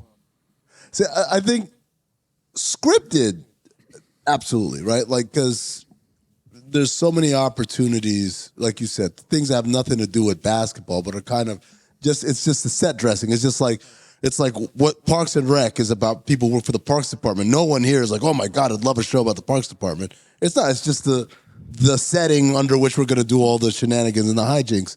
But I think what Tom was asking was like an actual like sports show that's comedic. And I think the problem is twofold. One is when sports people try to do it, they're not funny and they tend to overproduce. And what makes Inside great is like, it's not produced for comedy. Mm-hmm. It's produced to be a basketball show, and they have funny people doing it, and they give them the leeway to be funny and not be regimented. The opposite, having comedy people do a sports show, what they found, because I remember when Ian shot a pilot, I was in the pilot for his version of like it's the Holy Grail, right? Like the Daily Show, but sports. And so many people tried it, and Comedy Central has had so many pilots, and some of them have gone to air, but they all mostly failed. And the reason why is people go to sports channels and watch sports, and if it's funny, it's like, cool. But people go to comedy channels to watch comedy, and if sports breaks out, a lot of them are like, I don't know what this is, and they turn it off. Yeah. Yeah, no, it's true. Sports, as a comedian, sports can be an uphill battle to talk about on stage because 70% of the audience is like, we're into theater or film or whatever. Yeah. And the people that are into sports are really into sports. So if you make a joke that's like, oh, LeBron James, Steph Curry, like it's not deep enough to be niche. Yeah. Oh. Yeah. So I think if you're going for surface level to appeal to the general public, then you're not going to pique the interest of sports fans who, want to talk about, you name it, Desmond Bain throwing a ball on at OG Anunoby. Exactly. Yeah. Well, I think the show would have to be two legitimate sports experts with great chemistry, and then one comedian who they have chemistry with as well, who knows a lot about sports, whether it's the Nate Bargatze, who knows a lot about college football, or Shane Gillis that follows every sport. But you bring in a guy that's a sports expert comedian with two actual sports experts, and then you need them all to have great chemistry the way they do on Inside the NBA. And I think but the only way you're going to find that is just through the grassroots popularity of podcasts rising up in popularity. I think it would be Pardon My Take is like the best example of just they do sports podcasts, but they're or Rich Eisen, right? Rich Eisen is the Venn diagram of like comedic chops and sports credibility. We were in talks with doing a basketball Illuminati show, scripted show. A studio approached us in LA, in Hollywood, and said, "We love your show, and we would like the IP to write a comedy show about what if the NBA was controlled by 7 doofuses, and you guys know enough about the NBA, and we could get some comedians writing on board, and it would be a really fucking funny show." Then the writer's strike happened. Yeah. And I was like, "Oh, this is what show business is like." Yeah, we were like, "This is we gonna had happen." a meeting with like, a showrunner, Joe. I felt like we were like on to something. Tom, I'll tell you the one that I really thought, and it was a longer shot than this, but I really thought like this has a chance. We were in talks with Muggsy Bogues, because he wanted us to work on a documentary that would like basically improve his visibility vis-a-vis a Hall of Fame. You want to be a Hall of Fame. He wanted to be a Hall of Famer. And so how can we do a documentary that's going to do that? And I was like, look, I'll be honest with you. I don't think there's anything I can say in the documentary that's going to make you a Hall of Famer.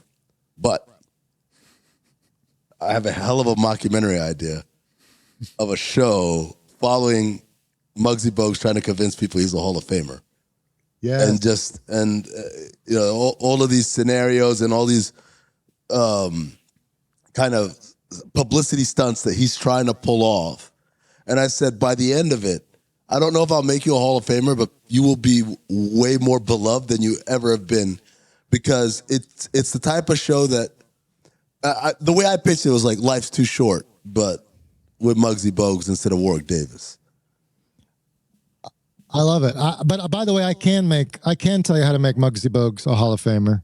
How's that? I'm glad you brought that up. Short league. I'm glad you brought this up. Instead of, we've got the GOAT list, top 25 all time. About 22 of them are 7-footers, obviously.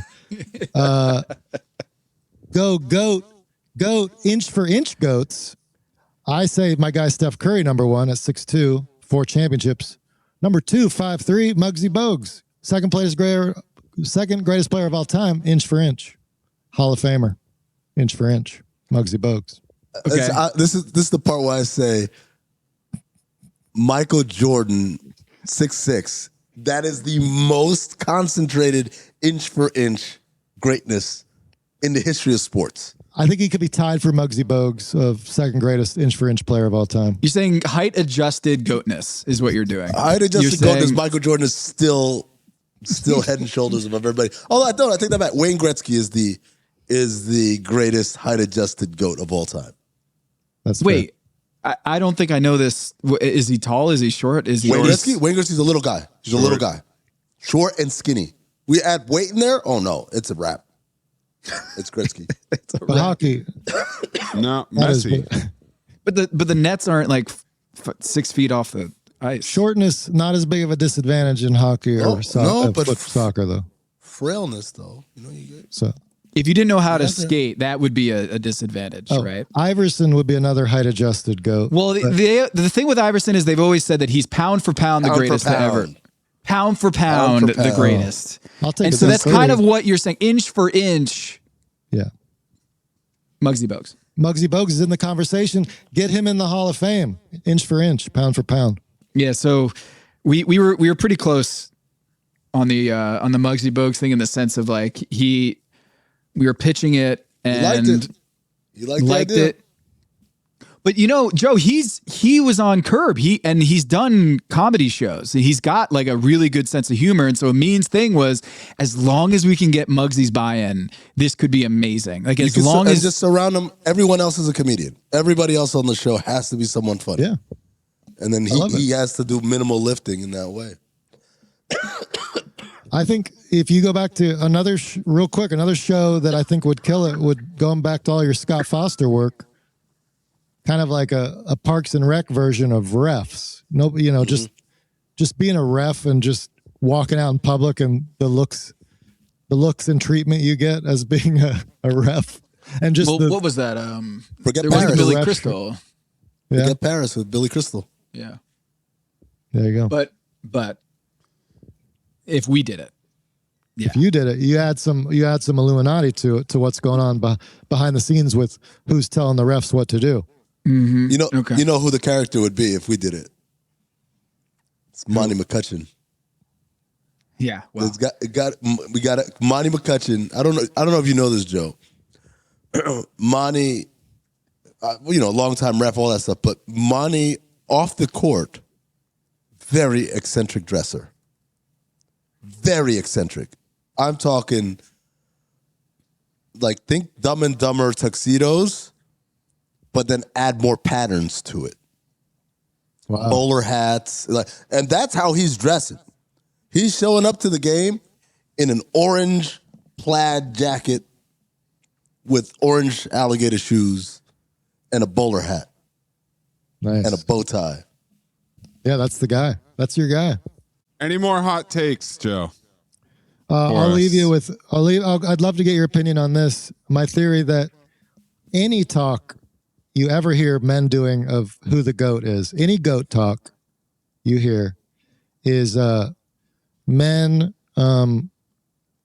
covering up our own lack of purpose and meaning, and not wanting to talk about the inevitability of our own death. And so we're like, well, I don't know. I think LeBron's better than Jordan. Yeah.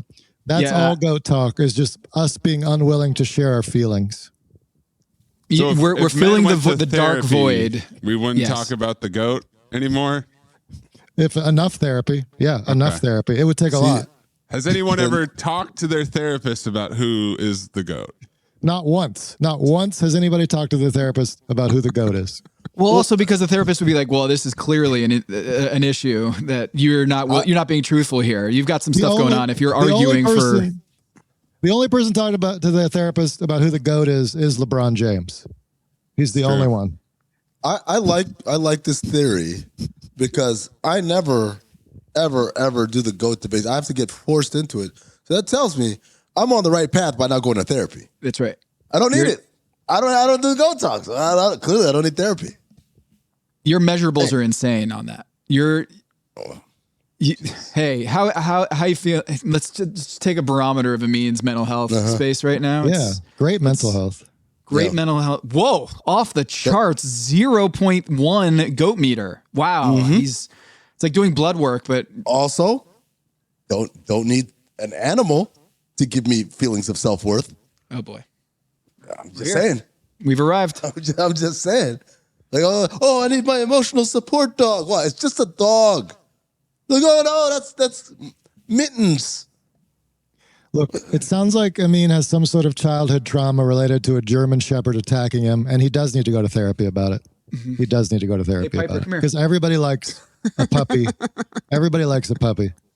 Tom is bringing his dog onto the screen. See? What kind of dog is it? Amin's trauma dog.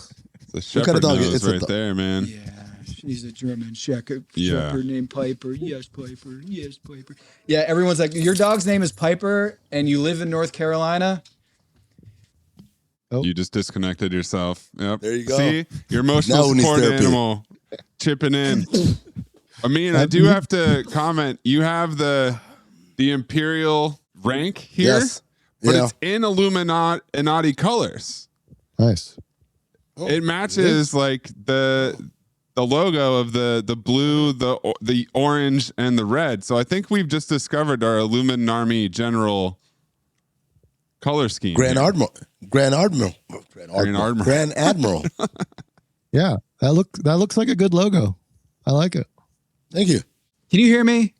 Yep, you're back, Tom. Okay. Yeah. My dog just knocked over my coffee everywhere. Yep. So pro Amin. Wow. He pulled You tried to make your point, and it really backfired on you, and man. pulled out the mic cord, and I got everything just came down like a house of cards. I don't have anything going on over here. I'm just cool and breezy. I had two birds named Marvy and Arvy, two parakeets when I was a kid. What is Joe Zimmerman's power ranking of pets, animals as pets? Like, are birds high up there? Do you like the idea of having a pet bird?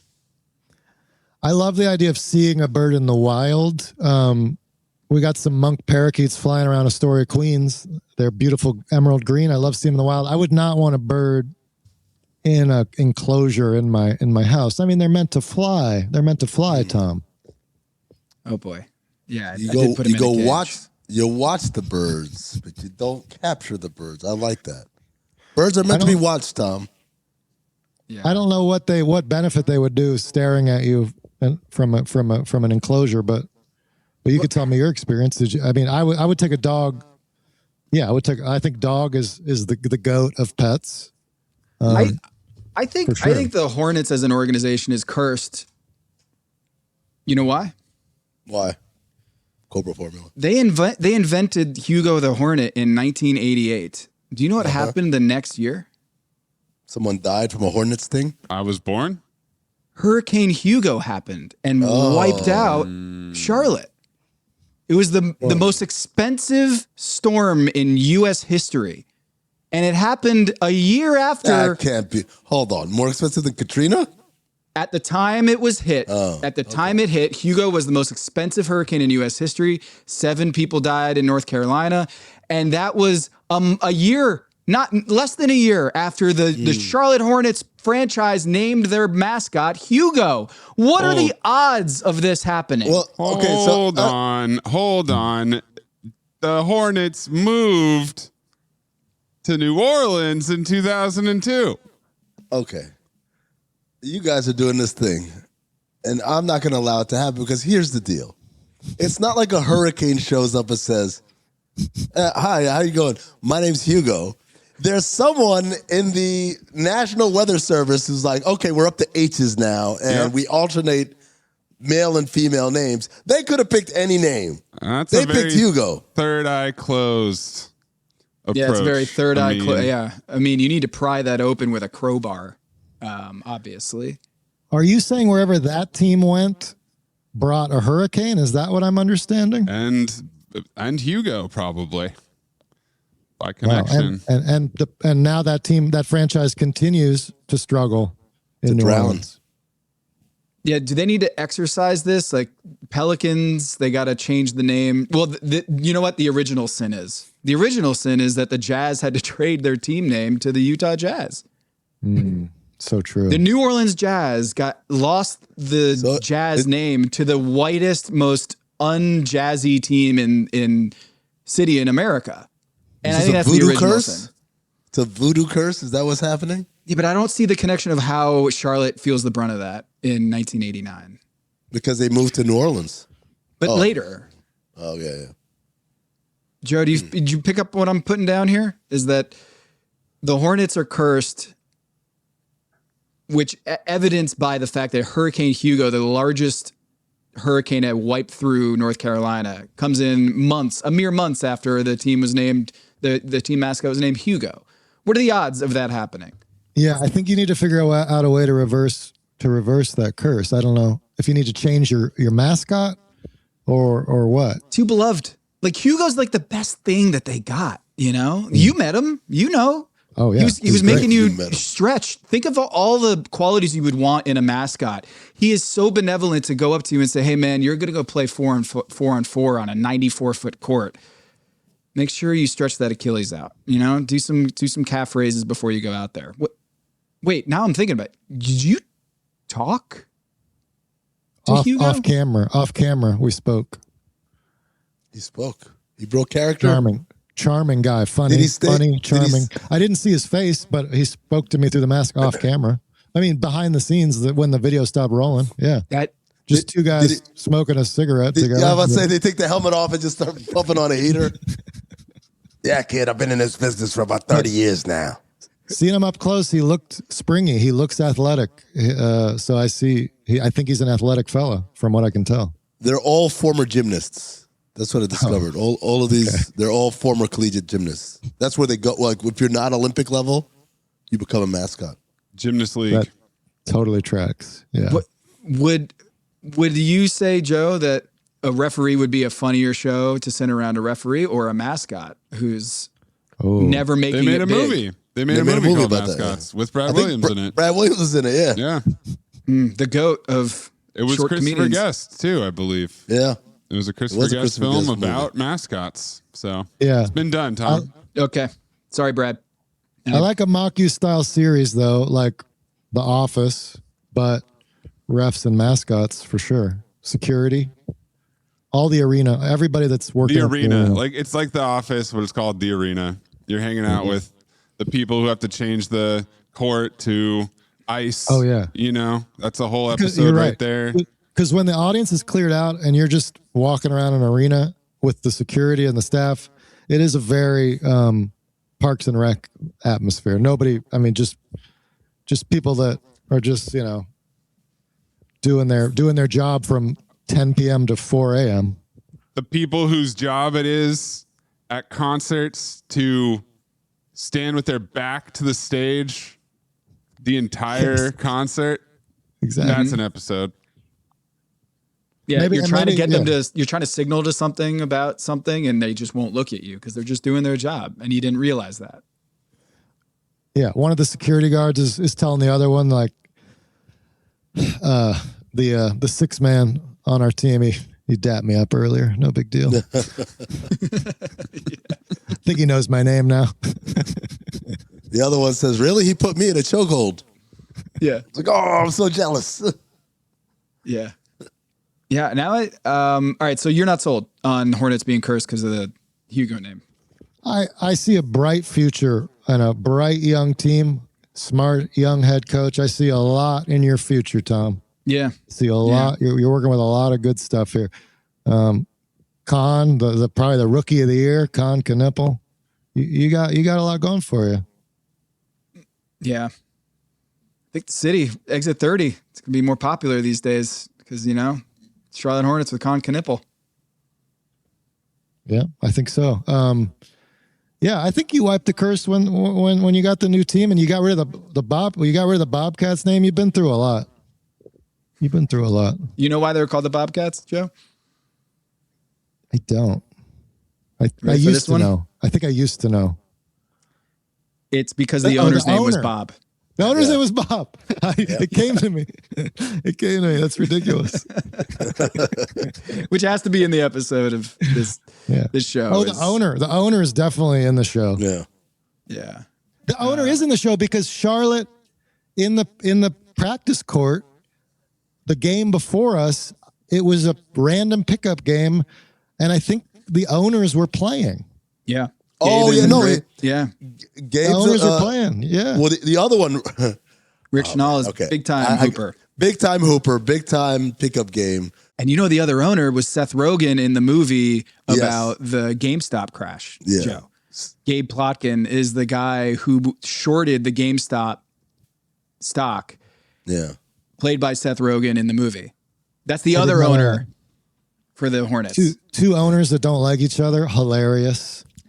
Oh, man. I hope it was both of the owners playing because it seemed like there were a couple high up guys playing for sure. Yeah, you don't want to hurt that guy. I don't know who those guys were aside from the owners, but they were hitting a lot of threes. So whoever those random guys were pretty good. Yeah. Joe Zimmerman, comedian now. You can go catch him at the Big Dumb Eyes tour with Nate. Are you still touring with Nate? You want to do that again? You want to do that read again? Sorry, I got self-conscious about whether it was Be Funny or not. Yeah. Okay. Tom, what would you like me to biggest comedian in the world, Nate Bargatze, who every show sold out for the next year. I've been to 3 of them the next year. Plug There's that so guy. many that I've been to. I can't keep them all straight there, Joe. Just how do I do that? I go on the road with Nate every few months. The next one will be, I think, DC in April. So that's a while. I'll be on a cruise with him in February. But I got a special on YouTube called Cult Classic. We talk about the birds a little bit of NBA. And then I got an Instagram at Joe Zimmerman. And that's pretty much it. I'm a big, you can catch me listening to basketball podcasts around the country for sure. Or watching birds. I do watch a lot of birds. At the same time. I forgot to mention my conspiracy theory about your special. Go I think you planted the alarm, the phone call, the alarm at 8:00. I think you planted that. I believe. So it's funny you say that because any crowd work. This is a funny thing as a comedian. Any crowd work you do as a comedian that's on camera, if it goes well, there's like 27 comments of like plant. Yep. Assholes like me. Yeah. That's too good. He was too good for that to be improvised. Tell me, Maze and Amin, the bit that you did and then what happened in the minute. I think it's funny that you think it's a plant because I don't even think my crowd work was anything particularly impressive. It was just like, I did a bit about how much I like early bedtime. A few minutes later, somebody's alarm went off in the 3rd row, which happens all the time at comedy shows. Somebody's phone alarm goes off. It's usually like, I need to take a drug, I need to take a medication or whatever your alarm set for 8 p.m. would be.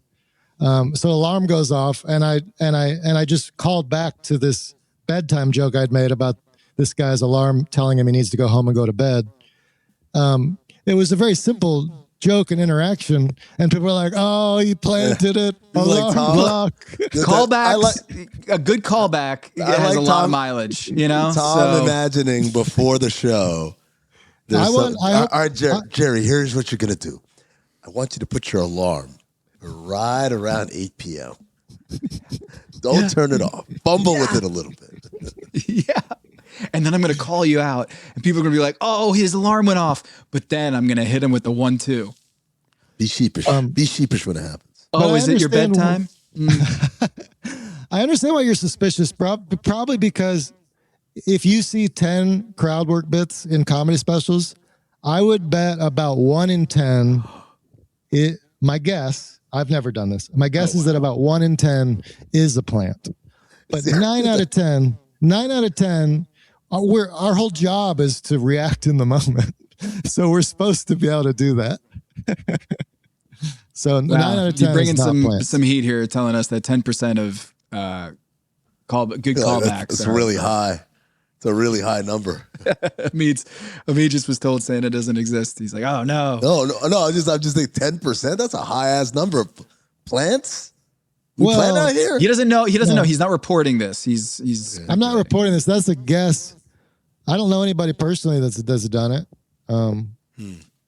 But it's very frowned upon in the comedian business. Somebody will be like, yeah, that bit, that special, that little kid was planted. That is pretty disappointing, isn't it? And you're like, oh, that is pretty disappointing. If you hear that. Especially with kids, Wow. Yeah. No.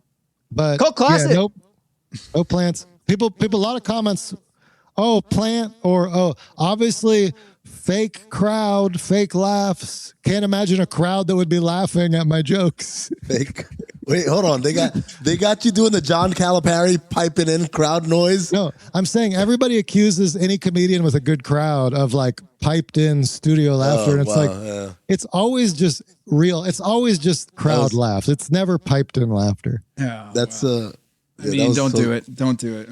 Don't do what? Well, I was going to tell the John Calipari story. About the me. John Calipari story. Oh, I didn't even think about this. So, Joe, I'm so happy to. Yeah, I wasn't even thinking about that. I was going to talk about John Calipari, but Joe, you've been to an NBA game, and at some point during the third quarter, they're like, "All right, everybody, get loud," and then they'll have like a decibel meter, right? And it'll go up and like, "Come on, I think we get louder!" And the dial breaks. Tom thought that was an actual reading. I had to, you want to talk about innocence. I had to break the news to Tom. That's just a video. It doesn't matter what everyone's doing. I know. It was long before his third eye opened. I know. Tom's like, they need to make a better decibel reading machine so it stops breaking every time we get loud. It's like, oh! It breaks I think every I was game. like in Miami in 2014 where I was like, dude, I mean, you heard the crowd and you saw the meter. It like broke 3 times in the fourth quarter. And Amin was like, dude, are we having this conversation right now? I didn't understand at first. I said, wait, what do you mean? You ever have someone like tell you something and you're like, you give them too much credit to have that kind of conversation. So you're like, I'm not following. And then it slowly dawned on me that Tom, the way he was talking, was believing that this thing was a scientific reading. Sorry. Thanks, Joe. That's incredible. That's why Tom's so suspicious now of everything. Yep. Because that broke his innocent mind. Mm-hmm. That's right. That's when my third eye opened, and it hasn't been shut ever since. For those who are watching on YouTube, give us the funniest comment. The funniest comment this week on YouTube. We're going to give a shout out next week on the show. So in honor of you, Joe, we're going to start a new thing on this program. The funniest comment in the YouTube comments we'll give you a shout out next week. And whoever's the most cleverest, most creative, we'll give you a shout out next week. And it's not a plant. So you heard it here first. Joe Zimmerman's Cult Classic, 8 o'clock. Legit. And it's cheating if you just comment, Joe looks like Wes Anderson. Somebody had a baby with somebody else. That's cheating. Okay. You can't just say who I look like who had a baby with who. Okay. Is that your fake trade? Like that's it. I get a lot. It's a lot of like I'm blanking on everybody, but it's like a lot of like the goalie Lundqvist had a baby with the lead singer of Fish, or young Chuck Norris had a baby with Ed Helms. But I like that it's cheating. young Chuck Norris. Cheating. It's cheating. You can't just say what we look like. Okay, that's my caveat.